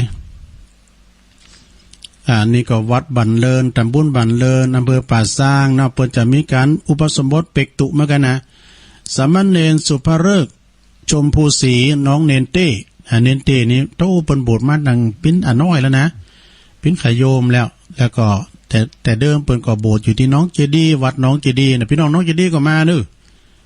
เปิ้นจะเป็กในวันที่25มิถุนายนนะวันพฤหัสวันพัดพอดีแล้วก็ณพัทธสีมาของวัดบันเลินเนอะอุโบสถวันบันเลินนะงานนี้ก็ลูกเนนเปิ้นก็บ่ได้แจกบัตรเจิญนะพอจะไปรวมก็เจิญได้เนอะไปหอมคอพร้อมโคกันได้นะโดยเฉพาะก็ในวันที่24นั่นนะเป็นวันใบสีสู่ขวัญห้องขวัญธรรมขวัญนาคโดยเมตตาบารมีตามอาจารย์ท่านพระครูบริสุทธิ์สังฆวิจิตรจากเจ้าอาวาสวัดธรรมสังเวชนะเมตตาธรรมท่านจะได้มาทำขวัญนาคมาปัดขอสะเดาะภัยหยังต่างๆห้องขวัญนาคกันเนอตอนแรง6 โมงวันที่24นะวันที่25ก็7 โมงกึ่งก็อุปสมบทเนาะตูลุงก็จะได้ไปอยู่ลูกเนนก็ลืมตูลุงนะจะไปช่วยจะไปหอมโคอยู่นะงานนี้ก็ขอเนโปรดปล่อยถึงบ้านเนนเปิ้นเนนกำพร้าเนอช่วยกันนะคุณแม่อัมพาพันธ์หรือว่าเจ๊ไพชัยเมืองยองเนาะคุณแม่เปิ้นก็เป็นแม่บุญธรรมเนาะเป็นเก้าเป็นกันจากบัตรเลินอันนี้ก็เป็นข่าวสารงานบุญเนอะมีอะไรก็ให้ขอถามว่าตกข้างอันใดก็สุมาอภัยเนอะครับครูบาอาจารย์เนาะ โอ้แต่ว่านี่ก็ชาตการ142 ปีนะเปิ่นจัดบวงสรวงครูบาเจ้าศรีวิจัยกันหลายปีโดยเฉพาะก่อตีอนุสาวรีย์ของครูบาเจ้าศรีวิจัยตีต่างๆได้ขึ้นดอยสุเทพเปิ่นสืบจัดตาเปิ่นเตดทำศาลาการิวิจสูตรโอ้ท่านเปิ่นจัดใหญ่กันเนอะแล้วก็ที่บ้านของปดมเปิ่นก็มีการบวงสรวงตัวนะบ้านทุ่งเรดิโอนะแม่จันเปิ่นส่งมาโอ้ขอบคุณเนอะขอบคุณหลายๆที่เพิ่นส่งมาเอาละบ่สถานี่แอมมื้อแรงเบิ่นก็มาฟังกันนำกำนึงเนาะบ่าย 3 โมงตุลุงก็จะน้อมนำเอาธรรมไปเตดทำเมืองนั้นแล้วก็อูจักกันแบบสไตล์ตุลุงเนี่ยนะปินกันเองไผที่ว่าท่านเตดตุลุงเมื่อเจ้าเริ่มได้ฟังแล้วเด้อเนี่ยเมื่อเจ้านี่นะโอ้ว่าแต่อันนี้มาว่ากับนี่ว่าสกรรมเนี่ยแพทย์จีนบุกก่อนเนาะบึ้ดแรงแพทย์จีนที่ว่าเขาไขอายุยืนนี่นะบึ้ดก่อนเจริญปอนเจ้าไวสาเจ้ายายน้อยเจ้าแต่ว่านี่อูลึกไปหน่อยเนาะได้ก็ว่าอูลึกนะเจ้าเอามาเบานะเอาอย่างตุลุงเนี่ยมันต้องเอาลึกฟังง่ายๆเนี่ยวันนี้เอาเบาๆเนี่ยตื่นนะเจ้าวันนี้ตะเปก้ามาลาธนาพระปริตนะเจ้าที่มีงานที่ว่าเพิ่นจะสวดมนต์เจ้าหรือว่าจะสวดมนต์ที่ไหนคือจะว่าวิปฏิปฏิภาหายะปฏิสิทธิญาณนั่นน่ะสัพพะทุกขาวินาศายะปริตังภูธรรมังขลังทำหลอกโพเจ้าว่าสัพพะพยะวินาศายะทำหลอกโพเจ้าว่าสัพพะโลกะวินาศายะเฮาก็เคยได้ยินบ่อยเต็มได้ยินคำเปเนาะเจ้าวันนี้เขาเปฟังว่าขอท่านทั้งหลายจงโสดพระปริตอันเป็นมงคลเพื่อป้องกันความวิบัติเพื่อความสำเร็จแห่งสมบัติทั้งปวงเพื่อให้ทุกข์ทั้งหมดพินาศไปเพื่อให้ภัยทั้งหมดพินาศไปเพื่อให้โรคทั้งหมดพินาศไปอันนี้คำเปของกรรมราธนาพระปริตก็ที่เราจะสวดมนต์นะเจ้า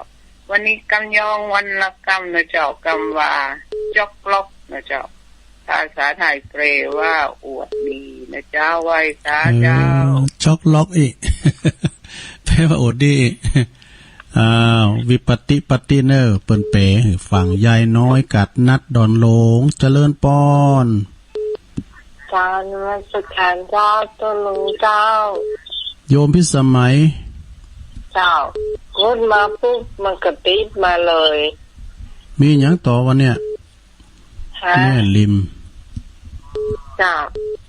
คือโทรมารายงานทั้งวงไม่ได้ฟังชัดเจนดีเนาะชัดเจนเลยเนาะหมอว่าจะว่าได้เนาะ ชัดเจนดีอ๋อฟังแต่ตุนแล้วก็ฮะวันนี้มามีให้ปุ๊กเจ้าเลยตื่นฝันเป็นยังอ่ะมาช้าดีกว่าไม่มามีตามไปใกล้หน่อยเนาะแต่บื้อก็มีรายการเหมือนเดิมเนาะธรรมะคลายเครียดอ้าวยินดีเนอะวันนี้วันศุกร์อยู่ในแต่วันนี้วันศุกร์อยู่เจ้วันเสาร์มันพุกกันเนาะเจริญปอนสาธุโยมพิสมัยตุลุงก็กังนึกว่าวันเสาร์อ่ะผู้กำเจ้านี่กะตุลุงอ่ะเนาะได้จ้าเจ้าตุลุงยังแม่ปานีเนาะเจ้าแม่ปานีก็ยิงเป็ดแล้วมาดังตุลุงตัวนั้นก็เต็มคืนมาแล้วนะแต่คืนได้ยินตู้อันนั้นออกรู้ตู้ลำปางอ่ะนั่นน่ะคืนบางเพิ่นอยู่หรอมาออกไม่เจ้านี่ดูชอบตุลุงจนตั้งแต่บ้าแล้วเดินในฟังไหนมันจะเสาหินก้ามันจะไฟหินเป็นอันฐานีเดินดินถิ่นนั้นนะ101นะตุลุงอ๋อให้วัดใส่หินอะก้ายังก็เจ้ามันดังไหนก็ฟังหันเอาเนอะแม่ปานี่เนอะเจ้ามันป้าวันนี้นะป้าฐานีใหม่แล้วนะเอาปูนขาวเอาอันไม้ไว้เอาขีดไว้โอ้ชัดเจนดีตุลุง98รู้ขอบคุณเลยแม่ปราณีสุดที่น่าแรงบึ้ดก็ฟังแทนเจริญปอนแม่ปาณีตุนพึ่งเนาะสายไก่ก็เข้ามาได้แล้วเนอะเจริญปอนไปสาเจ้าอันนี้ก็ศพเตี้ยเนาะไม่ย่อยอ่ะไม่ย่อยอ่ะแม่ย่อยสันทรายแม่สมผัดเจ้าเจ้าแล้วเจ้าดีกะแม่ย่อยสันทรายนี่ชัดเจนดีเจ้าอันนี้ก็ไฟหินน่ะเนาะเจ้าไฟมีฝุ่นมีกระหอดไฟหมื่นมาอะไรวันใดวันหนึ่งประมาณ13 ถึง 15หลังวันพุกนี้กะพยากรณ์ว่า13 ถึง 15ฝนจะตกดำก้ำไหมหรอโอ้คือจะมาฮอดงานวัดนั้นพระธาตุดอยหล่อนะเจอฝนเท่าไหร่กูปีหรอมันจุแม่กาดมันลบฝนขอบคุณแม่สมพัฒน์วันพุกอะหลายตีกันพุกนะพุกวันศีลยินดีแม่สมผัดเนอสันทรายไม่ย่อยเนาะแฟนเราขอบคุณหลายๆแม่สมผัดไม่ย่อยสันทรายเนาะเอาสายต่อไปเจริญปอนนมัสการเจ้าโอ้พอแม่ครูเนาะแม่ครูลาวันพระครูทวีฟังเจ้ามาจับพอดีเจ้าโอ้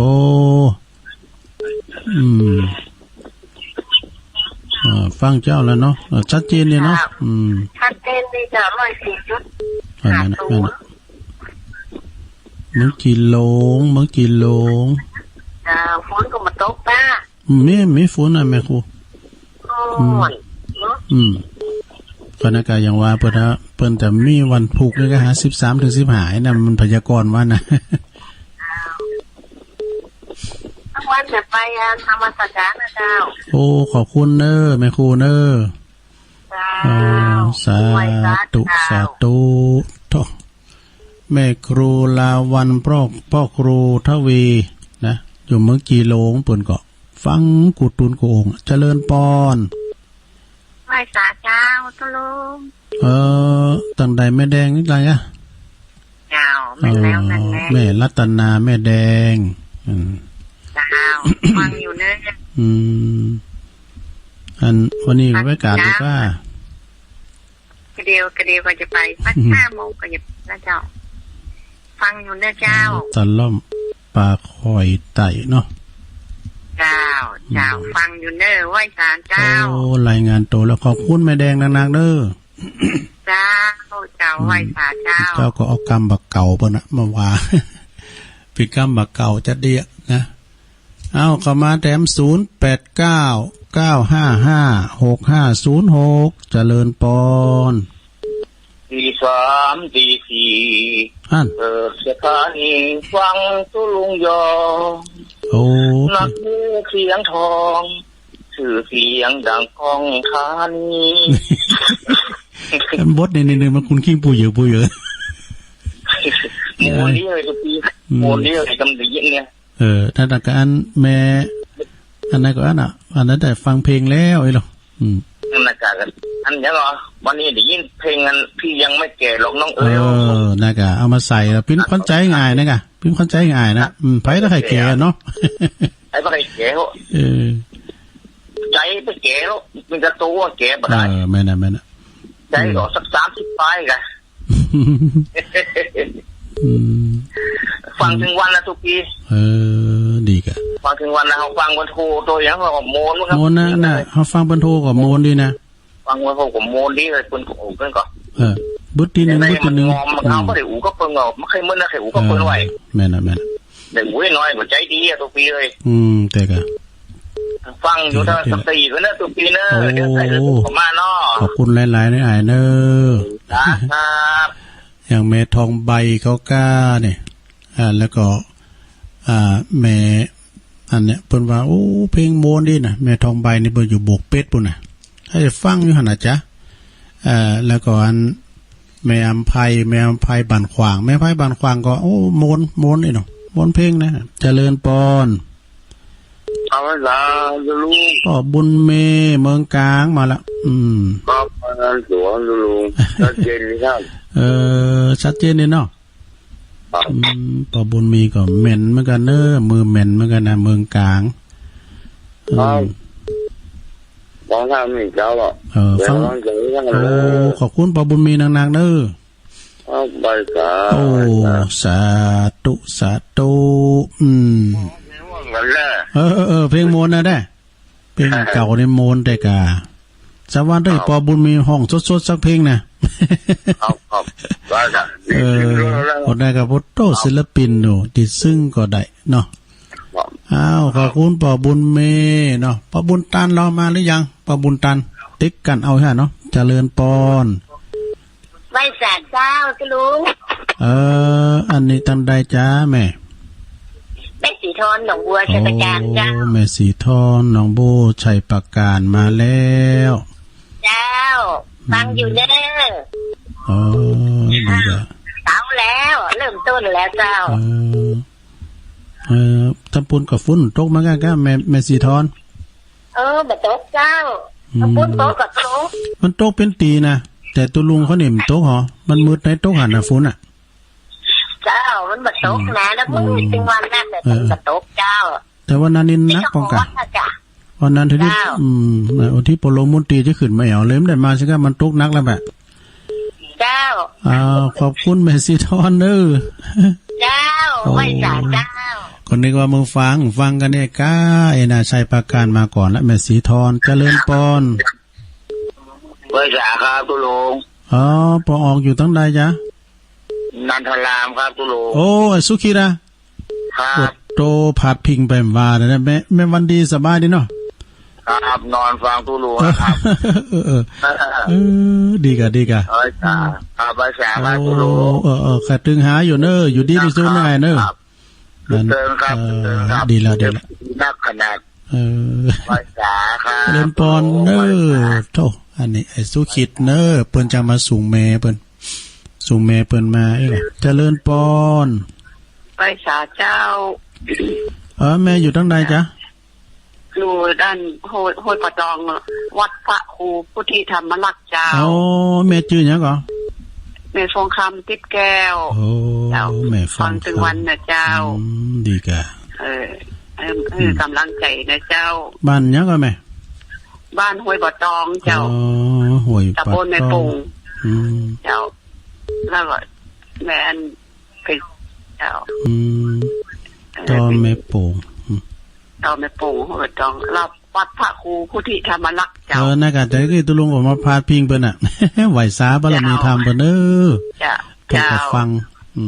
เจ้าก็เดี๋ยวก่อนทางงานทางหลวงพ่อมานิดก็มานี่เจ้ามันจะโมเดลกันนะเจ้าแต่กันเนาะปล่อยมีเวลาโอกาสจะไปไหว้ศาลบนถึงวัดนะหลวงพ่อท่านพระครูขอบคุณไปฟังคำเนาะเจ้าธรรมจักรเจ้าเจ้าส่งสัญญาณประตังแม่แสงเอ้ยสุดติดวงด้วยเนอสุดติวง หักษาเนอหักษาโตเนอแม่แสงเอ้ยเนอเปิ้นอันรถถีบไปหลุมเจ็บหัวเข่าไปหน่อยนึงอีเนาะ แม่เอ้ยเจริญปอนไว้สาธุมาแล้วปอเลงบุญตันป่าไล่การเอาเนาะเจ้านั่นเนอเต็งตายนะพอเลี้ยงบุญตันป่าไล่นะจะดีซ้ำยอดฟังเจ้าแล้วเนาะเจ้าแล้วชัดเจนดีนะท่านเนอโอ้ดีกะกำลังใจโอ้ขอบคุณป้าบุญตันหลายๆเนาะไว้สาธุนี่จะดีซ้ำยอดลายปิ้งเนียมได้0899556506แม่มาคอดักวิทย์เฮาหลังการไม่สาวเจริญปอนธรรมจักรครับเพื่อนน้องเดียวเพื่อนน้องกบนะครับโอ้น้องกบมาแล้วไปหา096มันหนีฮะไปหา096มันหนีครับอันครูมาออกเนี่ยครูมาอินทรเดี๋ยวได้ออกขึ้นว่าไฟกันเนอเป็นนี่แหละฟังที่นี่เลยดีกันตอนนี้ก็ฟังกับจึงอยู่นี่ก็ได้กันเนอะครูบาอาจารย์ก็ต้องรู้เปิดมาออกรายการแต่กลางวันเขาก็ไล่ไปบุญพองก็ได้โอ้ทุลุงก็ฟังบนอ่ะโอ้วันเปิ้นน้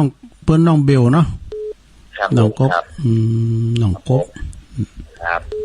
ขอบคุณเนอะขอบคุณไอ้กบเนอะโอ้สาธุน้องกบเพื่อนน้องเบี้ยวไฮแซฟวะเนี่ยเจริญปอนนมัสการเจ้าอันนี้ตังได้ฮัลโหลสันทรายเจ้าสันทรายเนาะแม่กรสันทรายเจ้าแม่กรฟังอยู่เนอะตุลงเนอะกำลังใจเนอะโอ้ขอบคุณหลายๆเนอะสันทรายอายุขอให้ได้อยู่กับศรัทธาญาติโยมไปมันๆเด้อตุลงเนอะขอบคุณหลายๆขอบคุณหลายๆมีสุขภาพดีรักษาสุขภาพด้วยนะเจ้าโอ้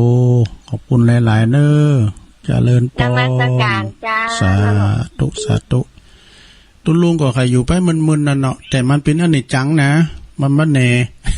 มันบ่แน่นอนนะอย่างเขาจัด23ไหนจะย้ายมาอยู่27ได้อ่ะมันเป็นแน่นอนจะได้เจริญปอนภาษาเจ้าตุลุงแม่จันฟ้องแหละเจ้าแม่จันฟ้องปงดอนคิดลึกช่างเป็นใหญ่ตุลุงฟ้องหมดละนั่นแหละแม่จันฟ้องเด็กข้างหน้าเป็นตัวติ๊กวะแม่เจ้โฮมฮะเด็กข้างหน้าจะมีบ่อยโอ้เปิดให้ฟังแล้วในตัวลับนี่ลับเนี่ยแต่เจ้าก็บ่มีก็เปิดหิมบ่ได้ใครเปิดรายการนั่นแหละเด็กท้องนาเจ้าแต่ว่านี่ก็ว่ากูสอนหันก็ว่าได้ชีวิตเด็กอาจารย์ว่าก่อนนั้นตุลุงก็ห้องดูก่อนน่ะอันแม่ในชีวิตเด็กท้องนาตุลุงชีวิตเด็กเลี้ยงควายนั่นไงเปิดฟังแล้วฟังนี่พี่ยังพูดน่ะเป็นไทยสากลน่ะดาวใจพระจิตเพิ่นร้องเพลงมองดาวเดียนที่ลอยล้นเกลียนนะห้องซะเพลงข้างล่างมันต้องกับชีวิตเฮาได้แม่น่ะเปิดไปแล้วนี่ต้องกองรับลูกหลานนี่อันนี้เวลาผมได้ยินสักคำมั้ยเดี๋ยวเกินเดี๋ยวถามมันคุณทั้งหลายเกินเจ้าตุลุงเปิดเลยนะตัวรับลูกควายไปหน่อยเอาขอบคุณแม่จันฟองเนอะเล้งมันก็งอมบึ้ดก็ฟังบ่าย 3 โมงมาดังอยู่โอ้ฟังที่แอปของแอนเนอะตีก่อนโอ้เสียถาเต้แม่ฟองแม่จันฟอง เจริญปอน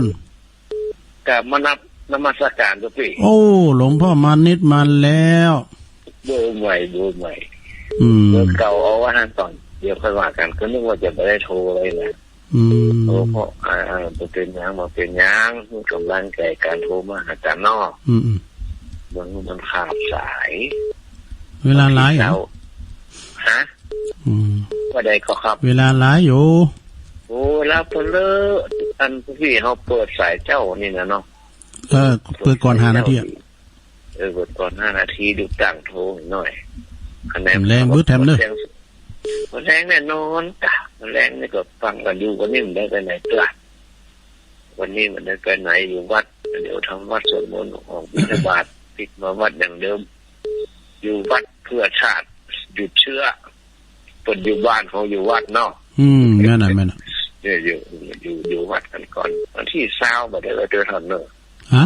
วันที่20บ่ได้ไปเนอะเป็นยังเอาไว้เตือนน่ะ20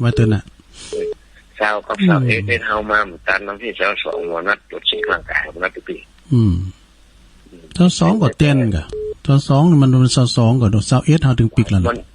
มันจะมื้อวันที่20ผมติดน่ะเนาะเอาตัวแทนมากะมี5-6ตุนกันใช่กะถ้าไปปอวัดพระธาตุได้น้อยใดโอ้อันแม่ที่เพิ่นอยู่กับไผบ่อทองแล้วเพิ่นฟังตลอดนะดูว่าเพิ่นก็ฟังกันน่ะกะผู้ที่ทำวัดหลวงพ่อผู้ที่ทำรักกับไผนี่น่ะเจ้าคณะตำบลในปงน่ะแม่วันเขาแม่วันบ้านกอก็โทรมาเด้อแม่วันเขาเนี่ยน่ะจ้ะแล้วตั้งไว้ผู้ค้านี่บ่ได้ยินเนาะโอ้พี่นั้นเพิ่นบอกย่าดอกคนไทยจะอันตื่นแล้วก็ฟังแล้วโทรให้เป็นอันติดจัดยากเหมือนกันวันนี้นะเอาเปิดโอกาสให้สายต่อไปนอดลุงนอโอ้ขอบคุณหลวงพ่อมานิดนักๆเด้อสายบุญสาธุคนนึกว่าถ้าไปตุยกันนี่เฮาก็อุ่นใจเลยยืมสตังค์ซะหน่อยอ่ะ IMF เฮาหรอกเจริญปอนครับไปสาครับน้องเบลครับโอ้วันนี้เพื่อนผมโทรมาให้ไอ้กบโทรมาเจ้าวันนี้มันตัดงานไหนทำเลยทำโทรมานะ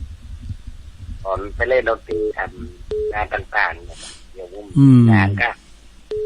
เดี๋ยวเพื่อนมาฮือกันเนาะมันยังได้กับบุคคลเนาะเพราะมันนั้นเพื่อนโทรมาเจ้าแล้วเหรอครับโควิดเข้ามาก็ค่อยเท่าไหร่เนาะวันนี้ฟังตู้ลุงตั้งแต่ตี 2ละโอ้ฟังเพลงมาตลอดเนาะฟังเพิ่นโทรก็ม่วนแต่นะกะฟังเพิ่นโทรก็โมนนะตู้ลุงก็สอบตอนที่เปิดสายน่ะแล้วก็โวยพอยโวยมันนะกะโอ้แต่พยายามไปละความเป็นศรัทธาดีเต็กได้มาถึงได้สักวันอ่ะนะฟังแม่ปานีเขาฟังอันอย่างน้องบิวเขานี่ว่ามานำแล้วนี่ได้ติดกูรอบกูวันเลยเปิ้นตั้งหลายเปิ้นก็ได้ใครโทรนะตู้ลุงก็บอกเบอร์มันเพราะเน้ออ่ะเดี๋ยวแล้วบอกเบอร์มันกันฟังตู้ลุงมานี่ก็ขอได้ความรู้ได้ความรู้อ้าวขอบคุณน้องเบลเนอร์0899556506น่ะลองว่าคำเนาะ0899556506เบอร์ใหม่เข้ามาพองดู366เจริญปอนเจ้าพระประสาทเจ้ามาละแม่เมาแม่ปราณีเจ้าฟังเจ้าละกะฟังเจ้ารับมาจำมาเขาโวยเนาะอยากจะมาโทรมันจะฟังเป็นเอาแบบนั้นแล้วขออันมันโอ๊ตมาได้อ่ะเป็นยังศูนย์ก็เพราะอะไร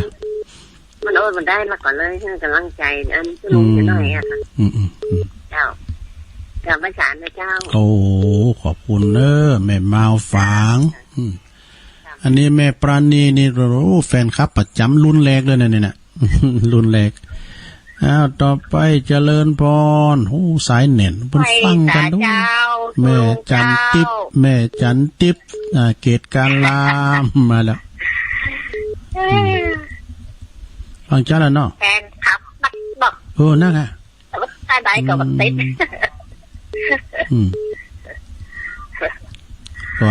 วันนี้จะกินข้าวกันอย่างไรวันนี้ก่อนเมนูก่อนอันมีอยู่ก่อนอันจะโขมคือแต่โขมคือวันนี้ฮะอันนั่นมาละมันคือมาละ ข่มเขือข่มชัวเขือข่มเขือใส่อันพักหอยพักหอยเนาะน้องก็หอยเมืองกันแหละหอยเฮาเนี่ยครับยอดหอยเนี่ยค่ะหอยขี้นกเนี่ยค่ะเนาะเจ้าหอยขี้นกเลยมันก็ทำอาหารใส่ที่ลุงเขาใส่เนาะเจ้าว่าแกงหน่อสุ่มเกี่ยวบ่ได้เขาเว้ยนมก็มีอยู่เนาะรอบ2อ่ะนมก็เกี่ยวบ่ได้นะเกี่ยวมันบ่ให้ดีแล้วนะโอ้ตุนี่คือยากแต่เนอะเขียวนี่นะโอ้ก็มันเป็นแล้วทรมานเจ้าเป็นยังทรมานขนาดเลยแม่จันทิพย์เกตกาลามขอบคุณหลายๆสาธุ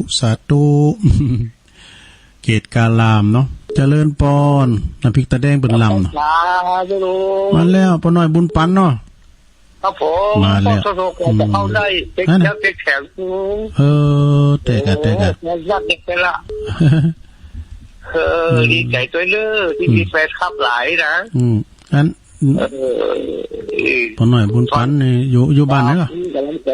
กำลังใจตัวลุงอยู่เลยฟังเนาะครับไปจากครับผมขอบคุณเนอส่งกระแสเสียงประตังปอนนานพรมเตนเนอร์ปอจานนะปอจานเบอร์โทรก็จดไว้ละปอจานเนี่ยสันทรายคลองน้อยเจริญปอนสาธุเจ้าสาธุเจ้าท่านใดสวัสดีปากายเจ้าโอ้แม่จ้ากะจำได้กับเจ้าโอ้มาสักเตือนี่แม่จ้าจ้าจริงจ้าน้องแตนฮะโอ้แม่ปานนี่น้องแตนโอ้สุมาเด้อแม่ปานนี่น้องแตนบทโตบนตอบปัญหาได้ดีนะนี่นะโอ้ตอบปัญหาได้ดีขึ้นมาออกเจ้าขึ้นไหนก็ได้น้องแตนสบายดีนะเจ้าก็ตามมัธภาพอ่ะเข้า6ประมาณละกันก็ช่อง3เพิ่งออกก็มาออกช่อง7เนี่ยวันน่ะกะเนี่ยมันนั้นนี่จังน้ำแน่นอนนะข้ออยู่ไปมึนๆเนอะมันแน่นะอนาคตคุณเฮาเนี่ยนะเนาะคืนที่สูงได้ก็ลุงที่เต็มได้มันเป็นธรรมดาเนาะที่นี่ก็ดังอ่ะเจ้าดังปอๆโอ้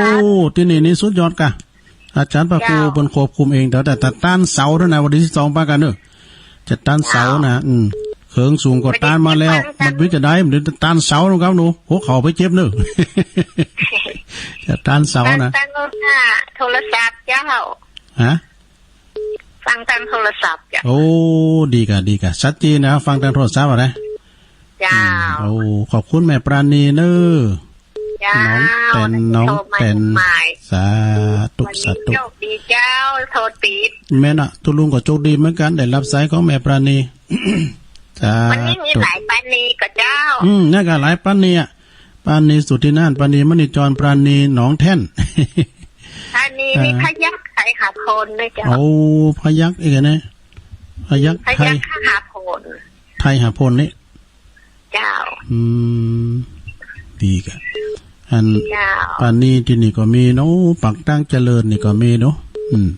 สักวันหลายกะปราณีขอบคุณยินดีเนอะฮะเจ้าวันหลังหันตัวลุงจะเข้าไปอู้ตัวเองนะเจ้าโอ้ขอบคุณเนาะสาธุ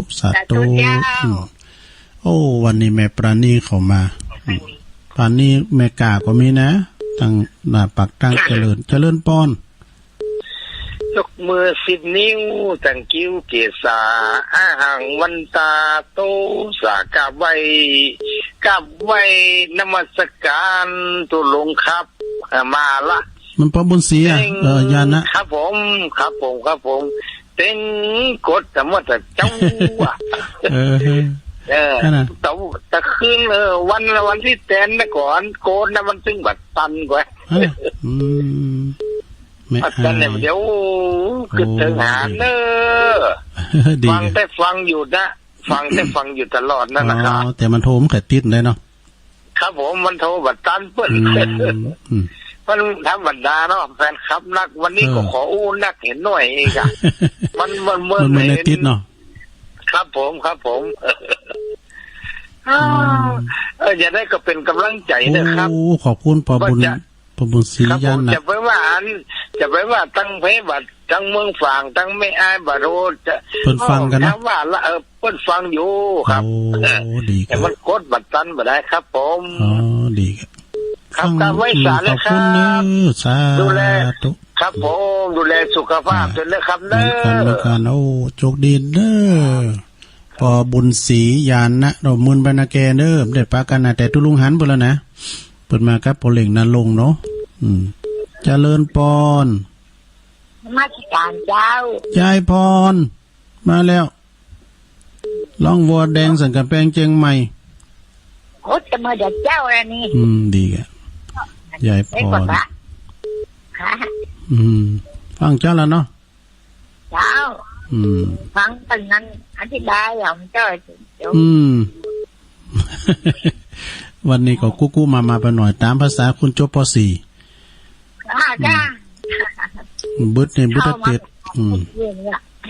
บุตรเตดทำแท้ไม่ดีเห็นไหมล่ะนั่นแหละยายพรสบายดีก้าเจ้าดีก้าอยู่น้อยอยู่ดีนี่การแค่ที่ป่านพอดีอยู่บทโตกาพื้นๆนี่ฟังเสียงมองหา10 ปลายนี่อายุ78เนี่ยอายุเป็นเพียงตัวเลขอยู่วะนี่เขานั่งๆเด้อนี่เขาหลายๆมั่มหลวงโอ้นี่การมันดูเยี่ยมติ๊กมาหลวงโอ้น่ะอันนี้คือปอร้อยเนี่ยร้อยกาแม่พรก็เหมือนกันน่ะนะ100 ซาวบ่เนาะขอบคุณนะยายพรเด้อสาธุยายพรติดกูรออ่ะคุณนี่มามือหมอมเหรอเจริญพรไหวซะเจ้ามาแล้วแม่พญามาแล้วแม่จันเลื่อนสายเวียงตาการวันนี้ใช้กำเดียวก็ติดเลยโอ้ในมือสมังเนาะปล่อยเป็นโทกันจนฟังจนถั่วไปหมดเกิดโมนนะฟังเป็นโทเนี่ยท่อแพ้เมืองฝางวะเนี่ยแพ้แจ่ห่มมันโอ้หมุนเราได้ฟังนั้นกว้างไกลนะนั่นกะมันฟังแล้วมันโมนนะฟังบนตังไกเนี่ยเจ้าโอ้เป็นยาว่ามาบงสงนี่เจ้าหันในเฟซในภาพในไลน์มาที่บ้านปอประดมเนาะดีแล้วกันชาตการ142 ปีของครูบาเจ้าศรีวิจัยตั้งโดยตีไปกับบทตีกองดูตีกองปูจ้าครูบาดูตุปีเอ็มเข้าไปนะเจ้าพ่อดงลิมิตได้ที่1ก้าตั้งเวียงเนาะโอ้จะหลายปีเหมือนกันนะแต่กันก่อนขอบคุณแม่จันหนักๆเด้อมุนในแม่นมาก็ดีแล้วโธ่อันนี้แม่พญาสาธุเวลาได้อยู่ดังกาอย่างได้กาก็แม่จันเขาแม่เดินเพนเขาเนี่ยเปิ้นจะประสานงานเจริญปอนเขาเป็นสายสุดท้ายเนาะว่าสายเจ้าตัวลุงต้องได้จ้าแม่สีตัวเพิ่งสลับปีเจ้าโอ้แม่สีมาแถมแล้วต้นพึ่งสลับปีแทนเขาเป็นหลายนะตัวลุงนะดีกะตัวลุงเฮ้ยต้นเพิ่งภาษาดนใจอันก็ฟังตัวลุงอยู่นะแต่ต้นโมตการนะเจ้าเพราะแม่สีเนี่ยเป็นตัวแทนเนาะแม่สีเนี่ยตรงนั้นนะเจ้าขอบคุณหลายๆเนอะไปกาดต้นแถวเนาะสีโคตรยังตามนะว่าเนี่ยตัวแทนเนาะลองคือกว้าวหายแซ่บ